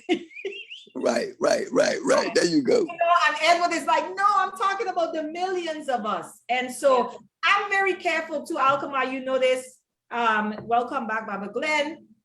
I'm very careful too, because I'm a person where I don't get into, there's a lot of privileged conversations that happen where too many of us are comfortable with leaving certain demographics behind. Yes. And I struggle with that big time. And it might just be my hood upbringing, because no, it's true, because I will be one of those people you guys will probably decide to, you know what I mean? Me too. That I'm not worthy of entry into your temple. You know what I mean? Because I drink alcohol, or because I smoke weed, or so I tread cautiously with those conversations, because you are correct. In a lot of our conscious circles, I'm a little bit jaded. I have an issue with connecting too strongly, and I'm working on it, guys. I have trust issues, because a lot of the conscious circles reminds me of the legalism I experienced in Christianity. Very much so. The do's, let me finish, the do's and the don'ts and all of this type of, I'm like, it could just be nice stuff. I might have to hash this out in therapy. I'm just saying that in certain circles that I've been around, it felt no different than sitting in the church and being, you know what I'm saying, judged. Not saying somebody had their finger in my face, but when we talk, we have no idea who's in our circle. So I can agree on that. However, I want to bring it back to what we were talking about, which is who is to blame. And at the end of the day, you are right, Edward. We have a lot of issues to hash out. We have to figure out, first we have to come to the table admitting that if you are Black and you are dating somebody Black, you guys already have some stuff you bring it to the table. You already do, whether you admit it, own it, whatever, you do. Whether it's that individual, that the family that individual is connected to, the community that individual is from, or just our people as a collective, right? You know, you're already coming to the table with some stuff. So what can we begin to do to start to mend relationships? Where do we start? Do we just say we're doomed? Or do we start to put some things in place? But then talked about rites of passage. That's one. I think rites of passage, I'm all for it as adults, but rites of passages, when you look at certain African cultures and stuff, this stuff starts from young. There's a rites of passage when you're going into what we call adolescence, you know, in the West. So it has to start young. That's one. But what else can we do versus just saying we're doomed? Because it can feel like doom and gloom sometimes. I think the answer is in everybody's point of view. Brother Ed mentioned how he said he's not part of the conscious community no more, although he's conscious. And so I'm gonna leave that alone. And so that there are facets of the conscious community that he don't subscribe to, and there's a lot of people out there who feel the same way, and that's reality. Yeah. But at the same time, we're talking again personal accountability, and I think that the influencers have a responsibility to teach what they know, whatever facet of holistic healing that falls under, whether it's African spirituality, whether it's the church, whether it's, well, you name it, wherever it is, whoever's the influencers are in those circles have a responsibility to raise up the conscious level of their flock. So, and that could happen all over. It doesn't have to happen in one single bubble. But Baba Adisa, did you want to speak on any of that? You know, I'm at work and my signal, I had to go back in. Everything that we do, we were taught it. And, you know, whether it's consciously or unconscious, it's in your DNA. So I wanted to jump back to when Brother Ed was saying that we Caucasians. Yeah, we are, because we were taught how to operate in this type of system. But in our spiritual consciousness, it's always something pulling on us. This is why we are where we are today. A lot of us wasn't born and raised into, you know, the way we moving now. So we had to unlearn some things. We had to put some things in a place, and we had to, you know, go out and seek. My father used to tell me all the time, the worth of something to me is only measured by the value that I put on it. So if it's worth something to me, if I want to know more about, let's say eating right, I'll just say eating right. Then I'm going to go do some research, and I'm going to ask questions, and I'm going to try to figure out, get in touch with some people to help me get on the path of eating right. If it's my spirituality, well, I'm not being pulled here. I'm being pulled in this direction. Okay, who do I need to go talk to? The issue is, one, pride and ego. We don't want to reveal ourselves to people because we've been hurt. So that's that part of that PTSD that I'm talking about. That spiritual stuff that's in our DNA that's not for us. We're being purged of it now. And the problem is we don't know that we're being purged of it. This is why we're having so many issues amongst ourselves. We're purging, and nobody knows how to help you purge. And nobody wants to know how to purge. You know what I'm saying? So just have to, like I said earlier, we have to make sure that we are accountable to ourselves. And if we can do that and love ourselves and do it in love, we'll start mending those bridges. We'll start mending these bridges. We can't use this thing that we call consciousness as a weapon against each other. That's a lot of time. Most of the time, that's what we're doing with this, with the Quran, with the Bible, with everything. We are using it as a weapon at each other. True. When you're supposed to be using whatever this information is to perfect yourself. Good teaching. That's real. And books. Ashe. And books. You listen to the Bible, to Quran, but I'm just like, and whatever books you have out there, knowledge. We're using knowledge as a weapon. Can I say something real quick? In response to something Al Kamal said earlier, I just want to defend myself. Yes, you gotta defend. Yeah. I want to defend myself, and I want to use a scripture because Hanifa, because she's a former Bible thumper. Oh, let's go. Hanifa, how that scripture go in the Bible when it asked what man did the will of the Father? One had a son. He said he would do. He told him to do it. He said he would do it and didn't do it. Then the other one said he wouldn't do it and then did it. You remember that, Hanifa? No, I can't. Repeat it again. A man who said he was going to do the will of the Father and he never did it.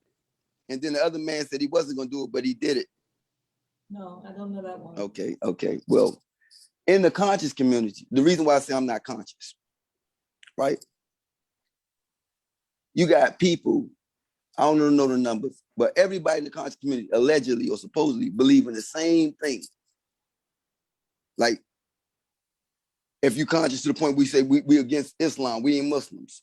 We gonna organize because we against, or we Hebrews, and we the chosen people, or we just from Kemet, and we this. These people haven't even unified and bought a goddamn ice cream truck.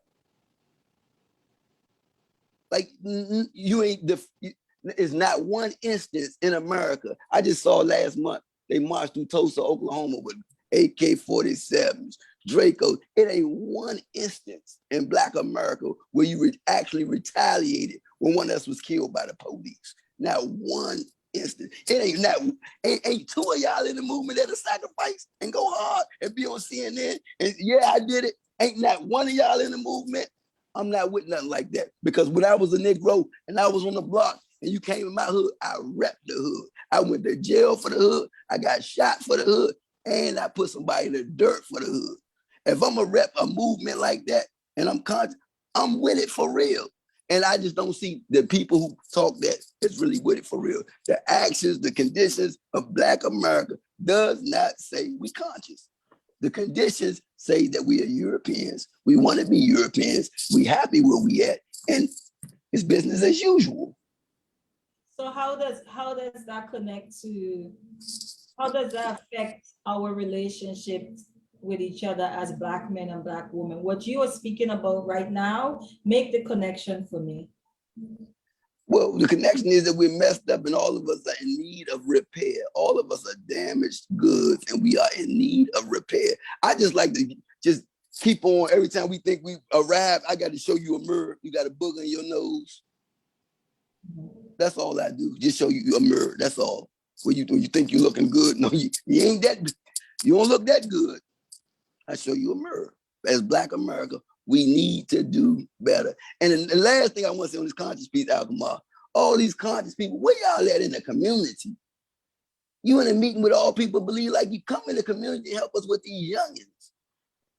Y'all scared of your own children. Come help us with these youngins.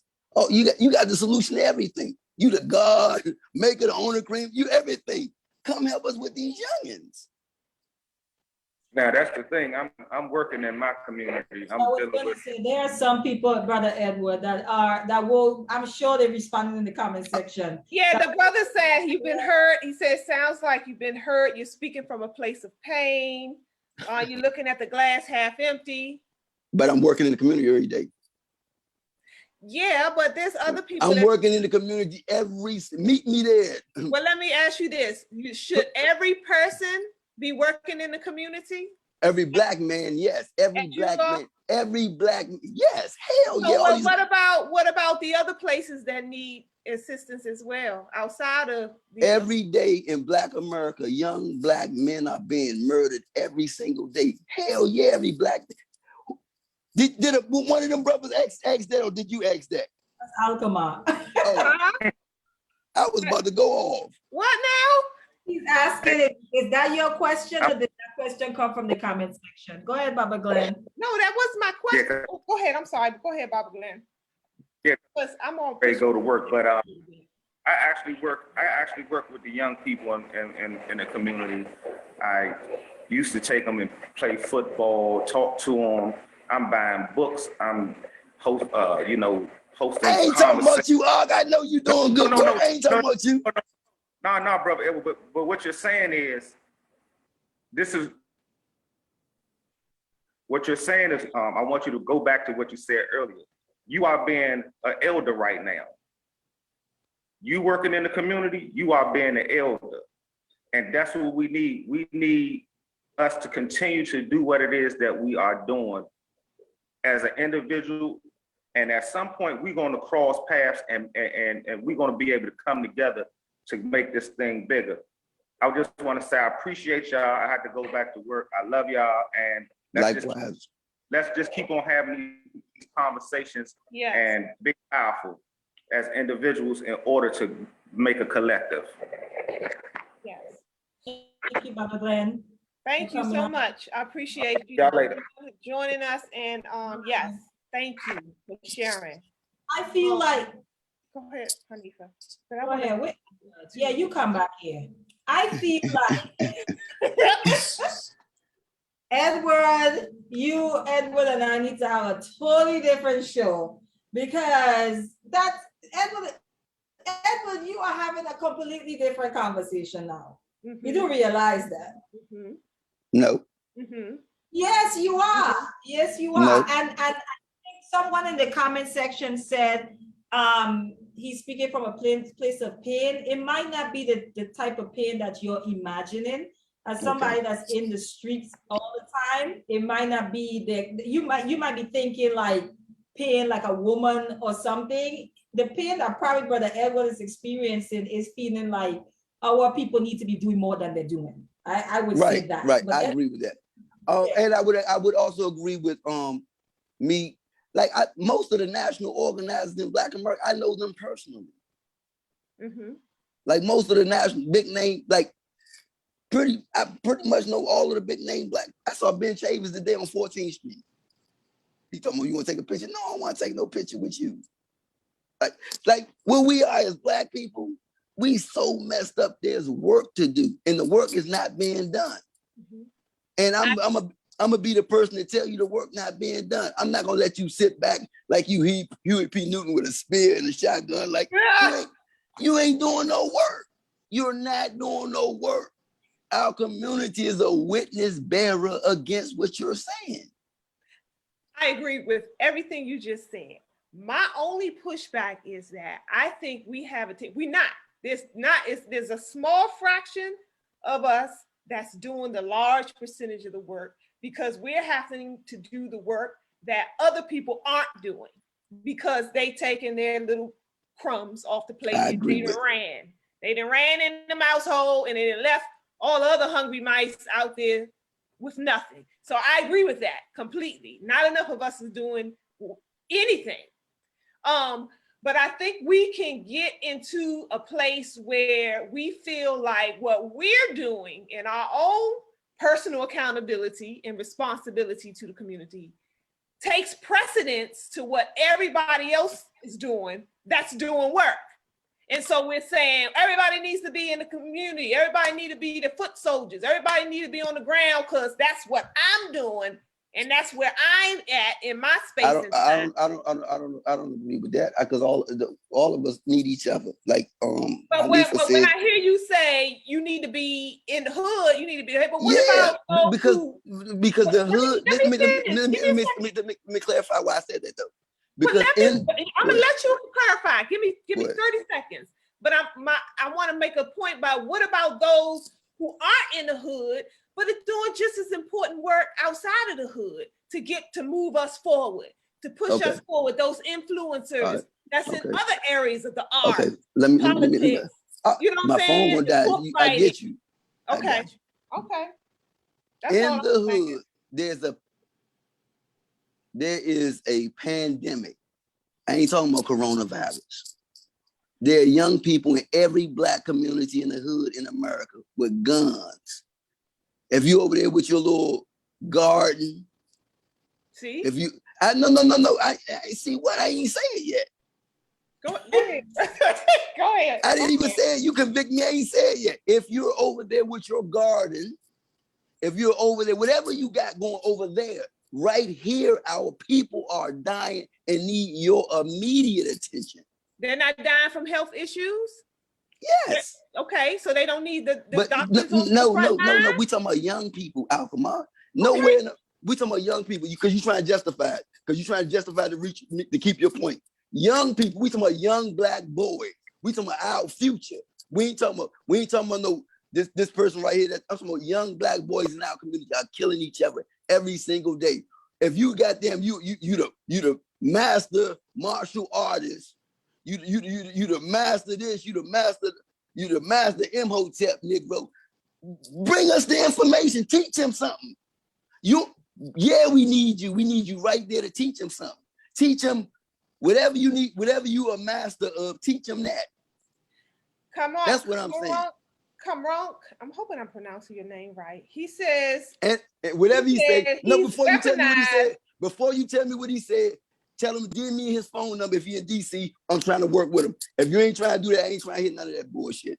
I He only want to hit, said, if you but ain't trying to you work ain't in the bullshit. community, if Calm you're not down. trying, We're having a no, conversation. listen, He has a right, right to have his point of view right. as well. But I'm saying, tell him to DM me his phone number. If he's in DC, let's work together. I don't want to hear no talking. I don't want to hear that. But he said you're Brother weaponized. Edward. He's weaponizing his community work. So it's like, you know, if what I'm doing, if the things that I'm doing to help benefit the community, and if everybody else is not doing what I'm doing to help benefit the community, then you're not, you know, you need to be over here with No, me. absolutely You need to be not. doing this. You need No, to be doing that. if you got a school and you teaching young children, you doing your part. You're doing Okay. your part. If you got young children, you mentoring in the community. But how can those people you just described and be doing that as well as doing what you want them to do besides you in the hood? No, I want you. If you're Okay? doing that, you're doing something. Yeah, that's my point. We definitely, I agree when we I'm talking about in the community, though. That's what I'm saying. The community. yes, but you're specific. You're putting the specifics on your work because No, you I'm not. have been, I just clarified that outcome. I just said no. I just said no. I'm not. I just said okay. if you're mentoring young boys and girls, you're doing your work. Didn't I just say that? Did I? Kelly No. says survival isn't just in the streets. Sean said there goes the ego. See that right? See everything David we say. said, let me get to, I want to get My everybody's phone point gonna here. die. You My might hear phone gonna somebody die. that My just phone gonna die. point. My phone gonna David die. says, I understand his point. He's saying that they're dying before they can even die of diabetes or any other health condition. Would that be accurate? Right. But when I'm the reason why I say I don't want you to keep reading comments, because I understand us as a people. Anything one person say, just because he or she is saying that where we are as Black folk, you're gonna come with the antithesis. Just because I'm Superman, somebody gonna be Lex Luthor. That's what we are as Black people. I understand I'm not saying I'm the all-star activist. I'm not saying that. But I see this every single day. We just like to argue. We just like to pull the rug from under each other. We like to one up each other. That's why I said, if you got a solution, I don't want to hear it. Let's just do it. If you in DC, Brother I said Ed, if you're in DC, go ahead. I went through all the comments and actually there was one that was in agreements with you. But my point is everybody has a say so in the circle, in the conversation. So we can't just shun the voices that don't agree with what we say. I don't agree with that. Chairman Mao Zedong said no investigation, no right to speak. I don't believe it just because there's a mic you get the right to speak. I don't believe in that. If you're doing some work and you just generally disagree, I think that earns you the right to say what you got to say. But just because there is a mic and you want to, hey mom, is this thing on? I don't agree with that. What if somebody has a point that is beneficial to the whole though? We don't hear them out. We just take it. Did you hear are you listening to what I'm saying? Did you hear what I just said? Because I'm thinking, had you heard what I said, you wouldn't have said that. You wouldn't have said that. Okay, brother. Yes, sir. You wouldn't have said, what did I just say? Yeah, Ashe. He's in the Baltimore area, actually. Did you hear what I just said? Yes, I responded. So I heard you. What did I say? I don't think you heard me, y'all. Because I don't think you would have said that if you'd heard what I said. What did you say? Okay, repeat what you said then. Maybe right.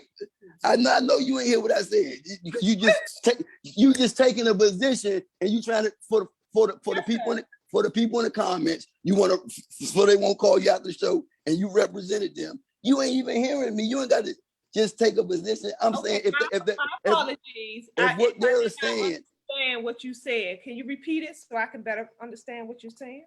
You made me forget it.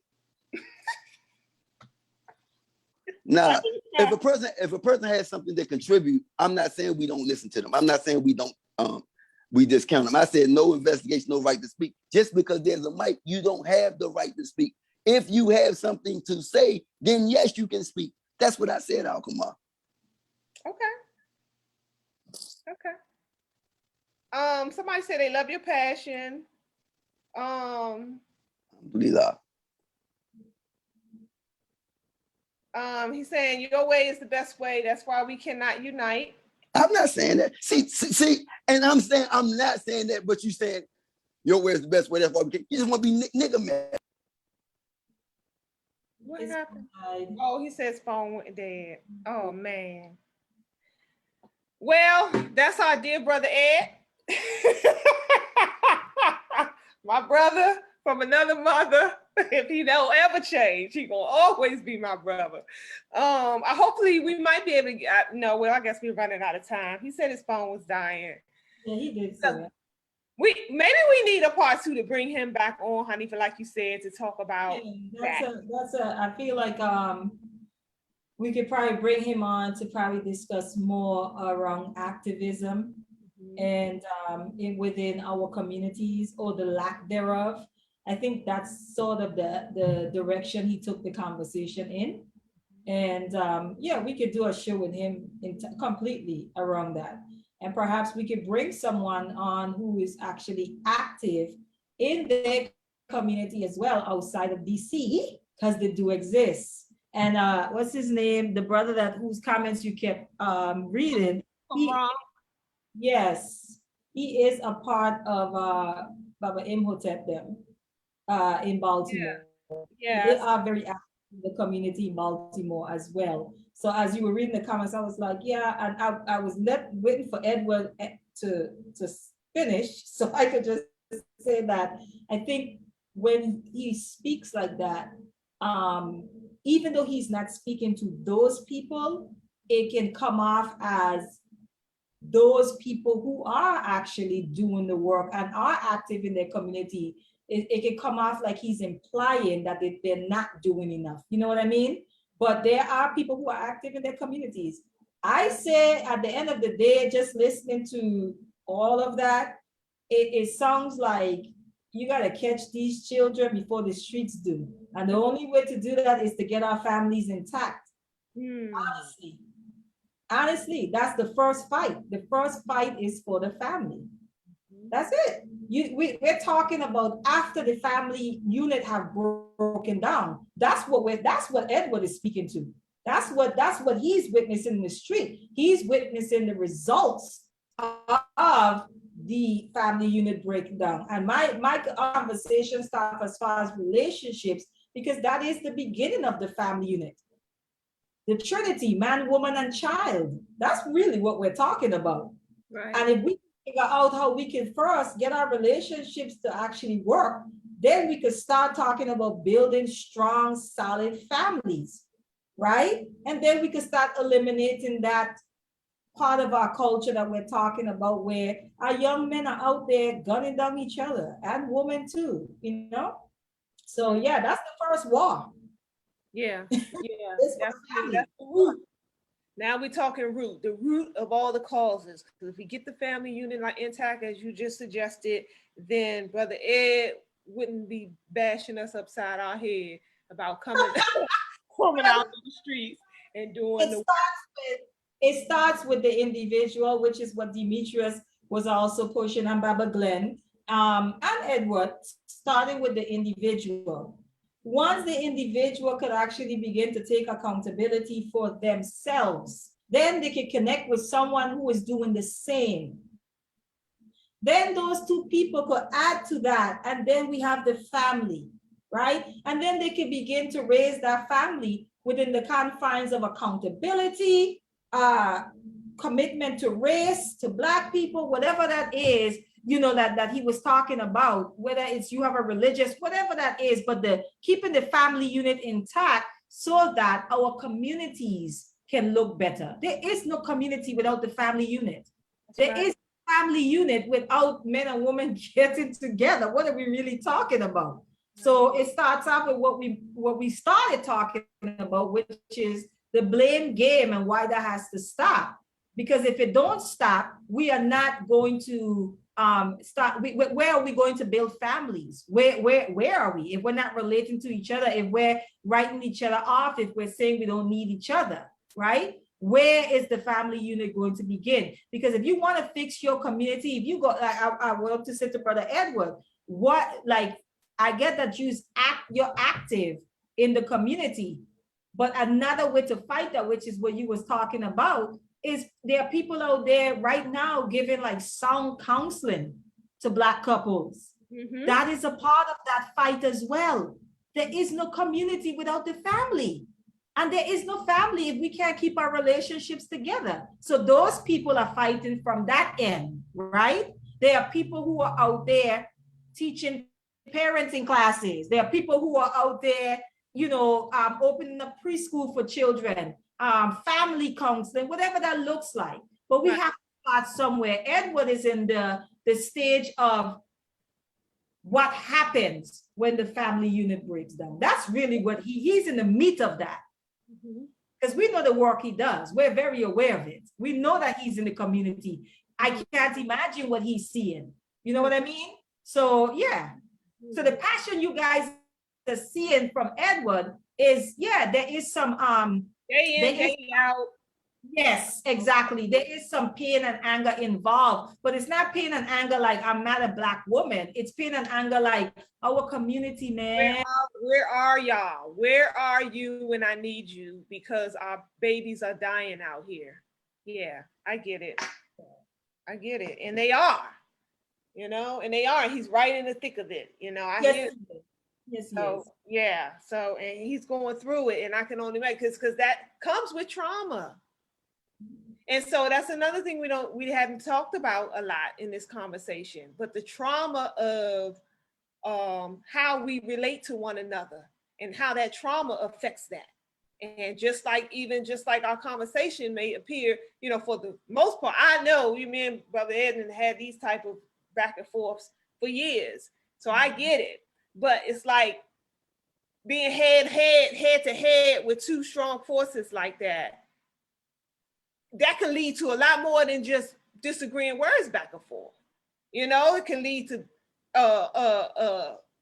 eyes getting blacked, and you know what I'm saying? People getting cut and things like that. Real talk, and all that is relating to the trauma that we have not come to grip. First, don't even realize where it's stemming from. That's where the self-work comes in. And then to understand why we even react to situations the way we do, the traumatic way we react. And that way, when we understand the root causes of all these behaviors, we can get a better handle on them. We can understand them better, and that we can curtail them when they do arise and come up out of us. That's how you break those generational curses.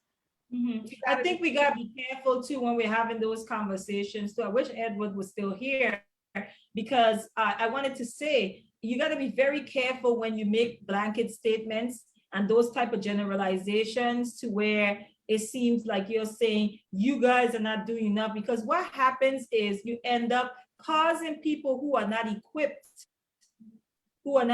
they do not have enough mental or spiritual fortitude to be on the front line. You end up having people feeling like they have to go on the front line because this is what, they feel guilty now, right? No, if that person is good at, and I'm just using an analogy, if that person is good at making spares, let them sit in the back and make them spares for them warriors that are in the front, please. And thank you very much, okay? Because you send that spare maker to the front of the line to function as a warrior, they might mess up your flow. Okay, this is why you have people out there right now who are presenting themselves as activists, and they're easily bought and sold. That's right. Because they do not have the fortitude, they do not have the mental and spiritual. Because really, a lot of them, that is not what they're supposed to be doing. That's but somebody, not moving in purpose. Right? Somebody guilted them. Into that, and they shouldn't really be there. And so that's what I said, the individual development is important, because if you don't do that, you're going to meet an Edward who is going to, because of his passion, you're going to be convinced that what you're doing ain't enough, and you need to go do what Edward is doing, because you don't have that individual development as far as, this is what I'm good at, right? This is what I am, this is my purpose, this is my focus. This is what I bring to the collective table. This is my contribution and my offering to my people. It doesn't make you any less of a person because you are not on the front line, because the person in that front line needs you as much as you need them. Trust me. So Yeah. that we got to be very careful with those conversations, because we're seeing it a lot. People are calling them fakes and all of this other stuff. No, there are people out there that literally got convinced that this is what they're supposed to be doing to matter in the Black community, and they had no business there, because they are not spiritually developed, they are not mentally developed, nor are they physically equipped or disciplined enough to be in that role and to function in that role. They probably should be doing something else. I agree wholeheartedly in that. Khalil Bay says there are people doing drug counseling to help keep the families together. And yeah, we can go down the litany of ways that people are doing the work. Now, I agree with Brother Ed when he said, you know what I'm saying, there's not enough of us doing enough. That's true. That's the reality, because you look around, you know what I'm saying? You can see the effects of not more of us living in purpose. That's what it boils down to. Because if more of us was living in purpose, that kind of comes naturally in a way, automatically. That's him calling. I don't know why he calling, but just jump back on, Brother Ed. Just jump back on. I was going to say, naturally, when you move in purpose, that you become aligned with your mission, and when you become aligned with your mission, you begin to open up and do the things that's necessary for the community. That just go hand in hand. It's a natural reaction. And so not enough of us are living in purpose. And that's why we find ourselves struggling and strifling along in a lot of different ways where we could be a lot more advanced, because we are operating as Europeans. But this is why the development of those gifts, and I use the word gifts here, but this is why the development of those gifts or those things that we are good at cannot happen outside of the community. Because if the development of those things happen outside of the community and outside in isolation, then you do not understand the importance of what you're doing in connection to everything else. Why? Because you have developed it apart and separate from everything else. Do you get what I'm saying? So it's like the heart going outside the body and learning how to be a heart, right? You can't learn to be a heart outside of the human body. Right. Function is within the human body. Do you understand what I'm saying? You can't go over there and say, I'm going to learn to be the best heart over here, and then I'm going to come back to the community, because guess what's going to happen? You're going to come back and try to connect to the body, and you're not going to realize that, listen, no. You don't talk about the liver, because the liver is just as important to you as you, heart, right? You don't talk about the lungs. You don't look at the lungs and say the lungs ain't doing enough. The only way you can do that is if you think your function is superior. And the only way that you could think your function is superior is you don't understand the connectivity of it all. You don't understand that if the liver goes, that it affects you as a heart. Do you understand what I'm saying? So that's what I was trying to tell him. Be careful with the individualistic way of thinking. Self-development, we need to get out of that. It doesn't happen outside of community. It doesn't. Because if it does, when you come back,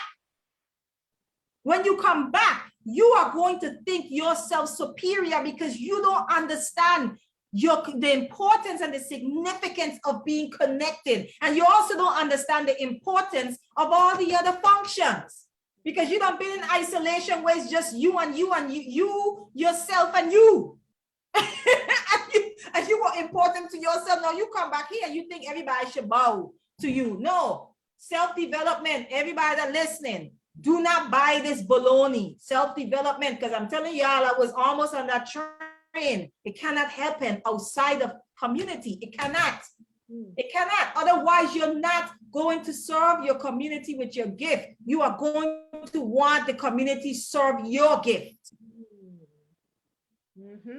So I just wanted You to, go yeah, outside of the community with your gift, you wind up serving other people outside of the community, you yeah. know, and then your community hits where we found our hoods looking like. It's like, you know what I'm saying? If you know, those who made it out of the hood and they're doing better for themselves and they run for the hills, so to speak. And where the hills is outside of their community and in a whole nother people's community. And now you find yourself operating within that other community and giving all your resources, all your brilliance, all your intelligence to help build that community. And then when you look back, you find your nose up at the same community you just came out of. You was just there a couple of decades ago, right where their same people are today, but now you're in a different space. So you turn your nose up at the same community that you came up out of. And you call them, you know what I'm saying? And then they suffer. They suffer because the helping hand they need to be able to each one teach one and pull the other up by, you know, help one brother. I am my brother's keeper, my sister's keeper, and all those things don't happen because you're busy. All your resources are being used over there.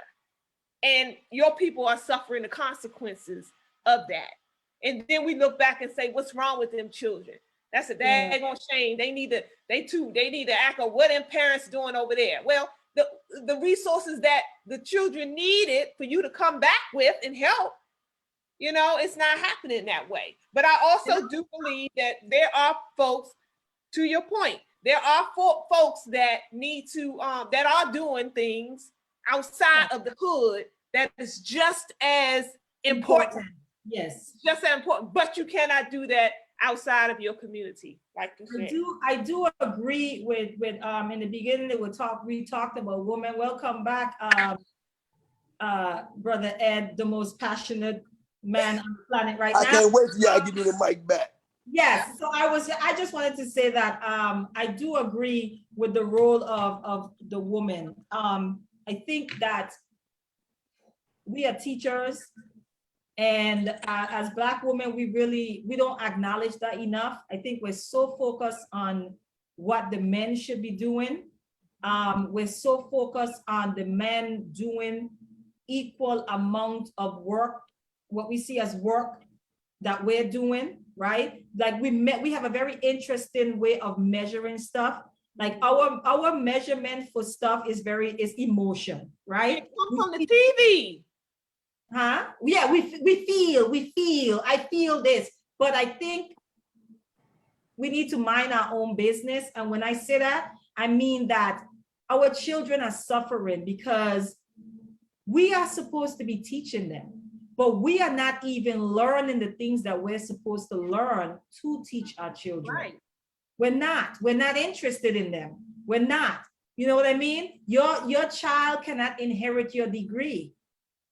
Your child cannot inherit your what do you call it, career, right? Your child cannot inherit those things, but there are some things that we have to really take responsibility for as women and begin to acquire those things so that we can have something to pass down to our children and therefore begin to start to bring about the change we want to see in our communities. I just wanted to add that we do have a responsibility as women. Brother Edward, you're back. Brother Ed X, you're back. Hood Muslim. That's what he calling himself these days, the Hood Muslim. Go ahead. First of all, when my phone died, I do have a computer right here, a laptop. So I went on the laptop, waiting on my phone to recharge, and I read some of the comments. And I was amazed. The comments made my point.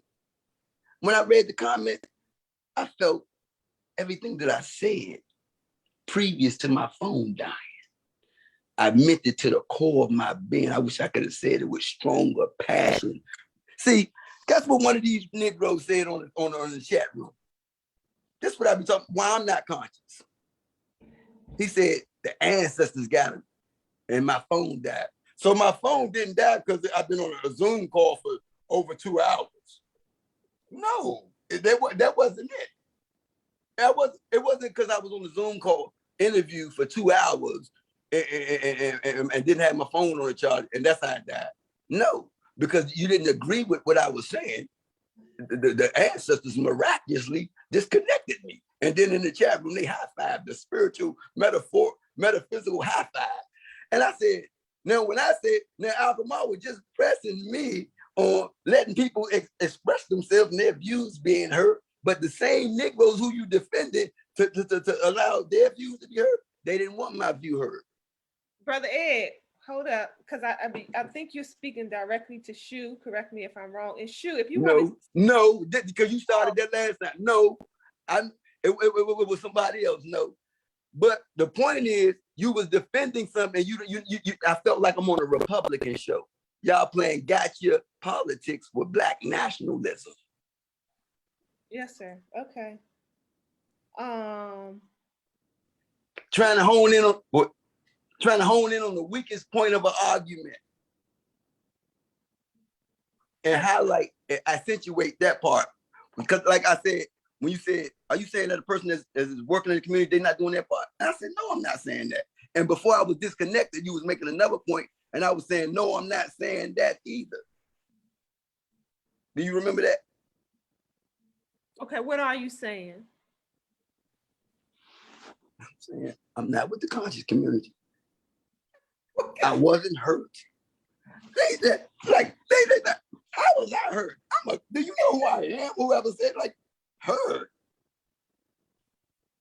I just don't, I mean, I just think that it's an individual thing. Like the best thing we can do as Black people, man, as a man, get me a Black wife, treat her with respect, try to raise up some Black babies, treat them with honor and respect, teach them the knowledge of self. And that's my part. That's what I mean about personal responsibility and accountability. I don't believe in,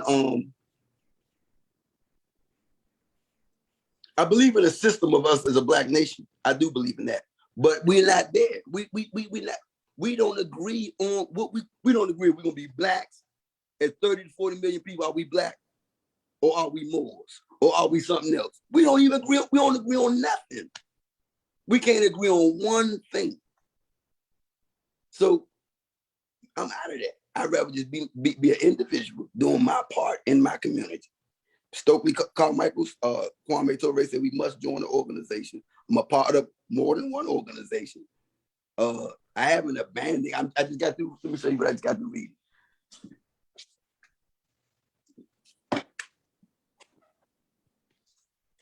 Just got through reading this, so I'm yeah. Let me show the people this.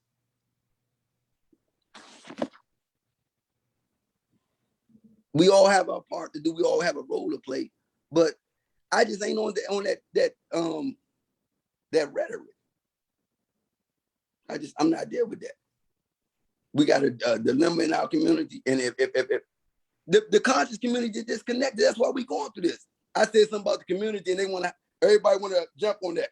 Homicides. I'm talking about homicides. What's more important as our Black boys? You don't want to be. Any man that say they conscious and don't want to be invested in their community is not no man at all to me. Well, when you were gone, Hanifa brought up a point about the family unit is the reason. I heard Hanifa misrepresent me, talking about individualism and the collective and all of that. Let me finish. I said, listen to these people misrepresent, and y'all two know me personally. Y'all know me personally, and y'all got these people that don't know me. And that's why if you were listening, like you said you would also hear us saying that we know the work that you do in the community, and what people are reading as pain is not the type of pain they probably think it is. It's more so like a disappointment in, hey, our people are out here dying. These young brothers are out here dying. It's not enough of us out here. We did say that. And I was talking about the family unit piece, which is, if you had let Alkema finish, what she was saying is that is a war in itself that we have to fight. So we started off the program talking about the blame game in relationships. We can't have any family units if we can't figure out how to do relationships. If we don't have any family units, we have no community. In other words, I was saying that a lot of what you are dealing with in those streets is a result of the breakdown of our families, if we're being honest. I agree with that. Yeah, so that's what I was speaking to. So I was like, another way for people to fight is people who are actually focused even on, like I was saying, people who are providing counseling for Black couples, encouraging them to, like you said, some people might not believe in marriage, but counseling for Black couples so they can stay together, right? And they could actually raise their children together. That's a fight, right? It might not be out there in the streets with you, but it's still a form of fighting. It's still a form of pushing back, right? You might have people who do family therapy, okay? That's also the focus on the family unit, because really, what is the community? The community I is, agree with that. yeah. So I that's agree with that because what I go to therapy. Yeah. I take therapy, and I take therapy in our community as Black people. We getting up out of it now, because we used to associate therapy with crazy and something wrong with me, and but now we kind of getting away from that. So because I work with, like dealing with homicides, you might see it. It might be a young person you working with him, and then he get killed or kill somebody, and that in and of itself is traumatizing, because you know this person. It's personal. You know, like you have a relationship with that person. So right. I have to have therapy and counseling sessions. So for the person who does the counseling session, that's revolutionary. You know, Yeah. to heal me, to make me whole and get a wholesome perspective, to be able to go back and work in the community. So everybody, that's what I was saying to Alchemist, everybody has a role to play. But in our community, we can't walk past these young people like they not our sons, our little brothers, our nephews, our cousins. And that's what I see. And I would agree. The pain that they talking about probably comes from frustration. It probably comes from frustration. It probably comes from disappointment. It probably comes from because y'all know me. Y'all know that we kind of know these people in these organizations and stuff. So having a belief system, 10 years ago, I probably was the most gung-ho Black nationalist pan that you can meet. But after years of saying that it ain't working, this stuff ain't working, this rapping ain't working. We need something that's tangible, something that's real, boots on the ground. Only way we can stop this violence is all these people who say that they're not scared.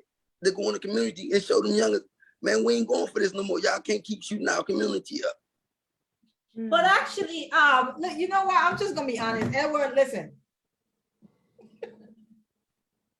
most people who did not grow up in the hood, and all hoods are not created equal. I just want to be clear on that. Okay, yeah. You can't go over in Cali talking about I'm from the hood. Yeah, but they say your hood. Okay, but I will say people like you. And people, I think most people who are unafraid to kind of go out there are people who are from those communities. I can tell you, and all of us, anybody that grew up in the hood, know, if you're not from the hood, you were terrified to even pass through. Whereby the rest of us who lived in there is like, I don't see what the big deal is. We just chill, you know? But people who didn't grow up in the hood, and then specifically certain hoods, they are afraid. They are afraid, whether they're men or not. They don't want that smoke. They really don't. So I was telling Alchemist while you were off, I want you to be careful, brother EdX, because you might provoke somebody that ain't built for that front line to be enough to decide, like, you know what? I ain't no punk. Brother Ed talking all this, I'm going on the front line. But they don't have the mental fortitude or the spiritual fortitude for that type of work. They'll be like, end up like Jesse Jackson on the balcony. Yeah, let them stay back there and write their books. No, but don't you think that we're in an extreme situation right now that it calls for like us just to be 100% honest with each other? Absolutely. And I believe that a lot of the conversations that we have as men and women are very dishonest. I say this all the time. We are always trying to be so careful on what we say. yeah, how we're going to pave, we say this. So yes, I agree. There is an emergent need for rawness. We don't have time for the dancing around stuff, When I honestly. came on the Empower Hour, like Mhm. I've been on the show a lot of times, so I'm Mhm. probably one of the regulars, right? And what is considered quote unquote conscious by those standards, I fit, right? I fit those standards. I believe in us as I believe we were the first people on the earth. Mhm. I believe that Black people are divine. I believe that Black people are the future rulers of the world. I believe that I believe that our destiny is divine. However, at the same time, in believing that, I'm a realist. I'm a realist in that I'm going to be honest with my team. Does that make sense? Yes. Yeah. If we a team, we all on the same team, and we am I wrong for telling us we got a our tour bus got a flat tire? No, because that is the roadmap to getting to all those other things that you just counted off. Our divinity, our rulership upon the earth, our you know what I'm saying, all that comes at a price. We don't just wake up and one day decide that, hey, yeah, now we rulers. No, we have to earn that position, Right. and earn that right. And that comes through trial and error and the beat down and the pressure and from not just from the enemy but from our own people too. The tests of the will and the determination. You really want this? Well, let me see. So no, I for one think that that's part of the process. We may not like it, may not like how it feels, you know what I'm saying? If you know you ain't doing your part, you ain't playing your part, whatever that part may be, and goodness well, you ain't playing your part. But somebody like you, Brother Ed, come up and tell you right to your face, dead smack, nose to nose, you ain't doing shit, Negro. You need, you know what I'm saying? That don't feel good. That don't feel good. So there's the fight. There's the I fight. get that. I honestly get that. Cause I was reading the comment, I was like, Nick Roach trying to make me Uncle Tom. Nobody trying to make you no Uncle Tom. That's you and your emotionalism. No, I ain't got no emotionalism. Malcolm, I'm a realist. If there's something like with us as a people, we have so many things wrong with us, and we won't acknowledge it. Mm-hmm. We won't say. That's ego. Let me tell you something about Edward. This personal. My mother was murdered, right? When I was 14 years old, my mother was murdered. When I was 6 years old, my father went to prison. My father has been in prison for 41 years. When I was 17, I went to prison for 18 years, as you all know. So that is trauma for me, personal trauma. Mm-hmm. I have abandonment issues, and I haven't been diagnosed or anything like that, but I'm smart enough. I've read a couple of books on abandonment issues, and so I know that I kind of fit. Whatever they say about this, it fits me. Mm-hmm. So I would have to conclude that, because we're talking about being better as human beings, Mm-hmm. I have issues. Mm-hmm. But I realize that I have anger issues. I have anger issues, and this is ironic because I can read in like 7 languages. But I have anger issues, and psychologically, I tie them to me feeling like I'm not being heard. That makes sense. Yeah. It's like I got this from a movie too, A Raisin in the Sun. P. Diddy said, "I feel like a giant amongst ants, and can't nobody hear me."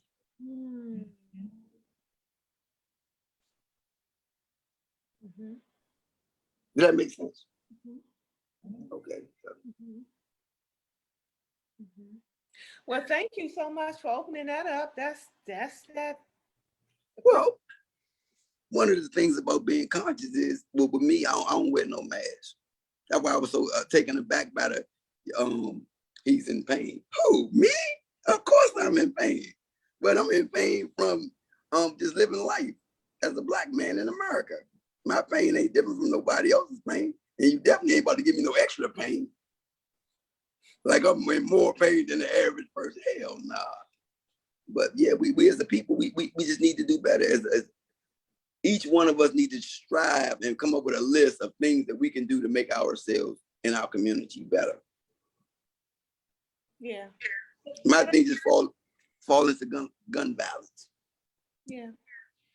So that's my I used to be a part of that. Mhm. Can I say something before I know we're about to come off. So I don't know if you have like siblings growing up and like your parent gave everyone something like a chore to do. And let's say I'm mopping the floor, right? But I'm mopping the floor and like people are still tracking back and forth because they gotta come through the living. Say I'm mopping the living room and they gotta track back and forth because they have to get to the kitchen. You know what I mean? But my sister is in the bathroom cleaning the bathroom, right? My other sister is in the laundry room folding the laundry. And then I have another, and I say sisters because that's all I had growing up. And my other sister is in the room cleaning up the room. My mom has given all of us chores, and each of us are responsible for those chores so that the entire house could be clean. What can happen with people, my sisters going back and forth, tracking over my floor in the living room, is I could feel like I'm not getting anywhere. I could begin to feel alone. So instead of me saying, hey, this is creating a problem for me here in this living room, I then start to say the house is not getting clean. No one is doing what they're supposed to do, right? But it's not the entire house. And Brother Edward, I think you know the analogy I'm trying to make. What I'm saying is the work that you're doing, it sounds to me like it's so much. Like it's so much that you're seeing. It's overwhelming. So it can feel like a drop in the bucket. It could feel like you take 2 steps today and then forward and then 5 steps back, right? And so what happens is it feels like you just said, can anyone hear me? No one is doing shit. And you forget that your sibling is down in the laundry room folding the laundry, and your other sibling is in the bathroom cleaning the bathroom, and the other one is in the bedroom making the beds. That everyone, though they might be doing their jobs individually, right? The focus is to get the entire house clean. But what happens is that when there's a lot, you can get overwhelmed. I've been there. All of us, if we're honest, when things happen and we're overwhelmed and we're frustrated, instead of looking at ourselves and saying, why am I here? If I hadn't, not you, this is not for your situation, but how did I get here? We start to blame everyone, and Black people do this as a collective, right? We blame everyone outside of ourselves for why we mess up at a certain thing, okay? I understand systemic racism and all of that, but I also believe that we can tackle systemic racism and also be accountable. These things can happen concurrently. They can happen at the same time. And I think when Black people act like they can't, as if one has to be resolved first before we start to be accountable for our own actions in our own communities, that's where I have to step out of it. I can't subject myself. I can't subscribe to that way of thinking, because I know if it's anyone that can multitask, it's us. If it's anyone that can do multiple things, if anyone that is just magical, right, it's us. But when it comes to us taking personal responsibility, it's almost like we're waiting for someone to stop punching us so that we can stop punching our brother and our sister. No. How would you stop punching your brother and your sister so that you could free up both your hands to go fight the person that punching you? You punch him with one hand this way, and then you punch him with another. Stop punching your brother and utilize both arms and fight back. Fight the person that's actually giving you the pain instead of taking the pain out of your brother. So I agree with you, but I agree with you, and I can hear that there's I don't want to say you're overwhelmed, because it sounds like you're finding ways to release through therapy and so forth. But yeah, continue to do that and encourage the people who are doing the work that you're doing to do that. Because what can happen is you can get to a point where you sound like, and we know better, Alkema and I know you, she's known you way longer than I have. And the little time that I've known you, I know that you're not dismissing people who are doing works in different capacities. You're not, that's not what you're doing. You're saying if that's what you're doing, then you're doing what you're doing. You're talking to people who you know for a fact could be doing more and they choose not to. You know what I mean? So I just wanted to say that because I know we can get frustrated, and then when the words flow from our lips, it can get kind of misconstrued and misunderstood. And I know that's not your intentions, but trust me, you have your sister making the bed, your brother doing the laundry, and you have somebody else washing the dishes.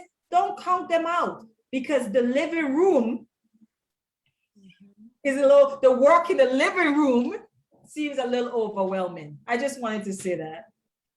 Okay, let me say this. Thank you for that correction. And I definitely agree with you. That you definitely articulated my view. I definitely understand that we all need each other. We all connected. Because I was listening when you was talking, I was like, I definitely understand the collective. Like I've read Sheikh Anta Diop now. I definitely understand us as a community, as a people. But like I was saying earlier, like you spoke to, it comes from frustration, right? And when you got people, you ever heard the saying about the king that didn't know he was naked? Yes. So in our community, Yes, you the think you're emperor doing that something. had no clothes. Yes. Right. So you, in your mind, you really doing it. You really making things happen. But the reality is the data don't say that. The data don't say that the homicide is going down and black marriage is going up, and it don't say that. It don't say that the dysfunctionality is going down and stability and harmony is going up. It don't say that. So as a realist, I'm gonna say it don't say that. Now we got to find out now. We ain't there. What do we have to do to get there? How do we get there? As black men and black women, how do we squash the beefs that we had, whatever the issue, whether they real or imagined? How do we tackle those issues and come together? And whatever solution we come up with, do we have the wherewithal to do it? Well, Demetrius alluded to that great question when he said earlier that he don't believe that we'll get to a point that, it's going to, do the things that you just described. I think if we all being real and honest with ourselves, we can look at the writing on the wall and conclude that it's going to get a whole lot worse before it get better. And that's just the reality of our existence. It's, again, going through those pains. It's those growing pains to get to where you so eloquently described, Brother Ed. And I think, and a lot of us don't like to say those type of things because it sounds pessimistic. It sounds like, the end and giving up and all those types of things. Right. But, you know what I'm saying? No, I'm not saying any of that. But I'm just like you, being a realist about the situation. The reality of our current situation is it's going to get a whole lot worse before it get better. But the better part is on the end of that. But we just got to get to that. And the way how that looks, whoa, I don't even want to attempt to try to picture it. But if we could see what's going on today and visualize that tomorrow is going to be even, a lower energy, a lower, even lower frequency, get ready. we actually have to be willing to go through it. What I realize with our people, even on Clubhouse, and I've made this statement on Clubhouse, as soon as Black people start to get a little passionate, you know, somebody start to talk about what the reality of our condition is, people act like someone is about to come and just split up the whole room with a gun. And I'm like, no, like, we have to, come on now, considering our condition, a lot of us are carrying a lot of stress and frustration. What do you think is going to happen when we come together and we're trying to lay it out on the table? We need to stop being scared of being uncomfortable. Yes. You know, we become like the Israelites in the Bible, where it was like, Moses, you brought us out here in the wilderness to die, and now we want to go back. And that's why a lot of people would prefer to go and stick their head in the sand, because our reality in this society is overwhelming. It's unbearable for a lot of people, you know. And so it's like, you know what, I'd rather just ignore it. We really have to be willing to go through the mud with each other, because that's the best way to describe it. Stop wanting to be, there's nothing comfortable about our condition. Nothing. And if we are trying to make it better, we have to know that these conversations, they're gonna be uncomfortable. But what happens to people is, as soon as it gets uncomfortable, we pull up the church finger. Oh, I'm gonna head out. I'm gonna head out. Because see, this is why I don't be trying to build with Black people. You know, this is why I don't connect myself to Black people as soon as the conversation gets uncomfortable. No, if you love your people enough, you will sit it out with them. Do you know what a traumatized person looks like? Do you know when you bring, right? When you bring a family, and I'm saying we talk about family, let's use Iyanla show for example. When you see those families that are filled with trauma, do you see them be trying to come to the table and kill each other? Okay, like straight up kill each other, like want to fight each other and cut each other, because there's a lot of buildup and a lot of trauma involved, right? And so you have to be able to sit in that. Yes. Sit in that. And I think a lot of us, we've been running from actually feeling for so long, that the minute like we have to act, we're being asked to feel and feel uncomfortable, we're like, you know what, you know what, Moses, I'm gonna head back to Egypt. I'm gonna back over here. Y'all can have this. You know what I'm saying? I'm good. You know, and the longer we run from sitting in those emotions, the worse off the things become. Yeah. So you get no healing in that way. How you gonna the farther you run, you're gonna run to your boot leather, you know, run off your shoe, but you still ain't solved the issue at hand because you too busy running from it. We have to do a work. I'm gonna have to cut y'all short, because I'm gonna have to get back to something else, because I ain't eating Okay, yet. well, we can end it right here. Yeah, we can. But I really appreciate this. I liked it. Even your hostility, Alchema, in the beginning, you was going hard. I know you were doing it for that. Listen. I know you were doing it for the people that was commenting. There we go. I know you represent the people. I'm reading comments, Brother Ed. I know you reading the comments. I'm not.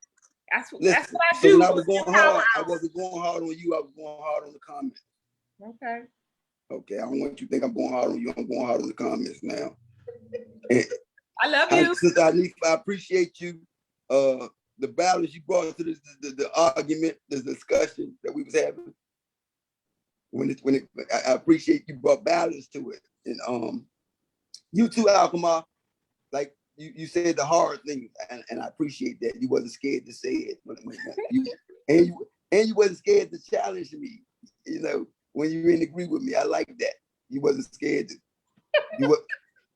when I brought the Black truth, you wasn't overwhelmed by it. So. All right. Brother Ed, we always appreciate you, and you know you are always welcome. Thank you for this. I mean, it went in a direction that we didn't plan, but you know what? It was necessary, and I totally appreciate you for that. Yeah. And family, we just asked if there was anything that you've gotten from this program that you think is beneficial and that can serve others in our community.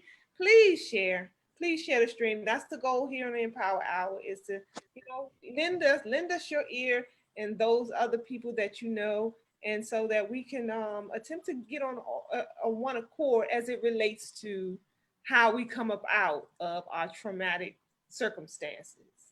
And so, a personal accountability.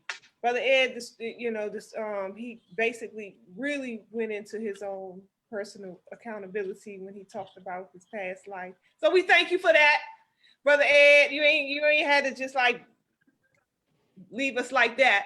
But all right, family. No, I want to show y'all this book. Get this book. Make sure y'all get this book by Dr. Nellie Fuller.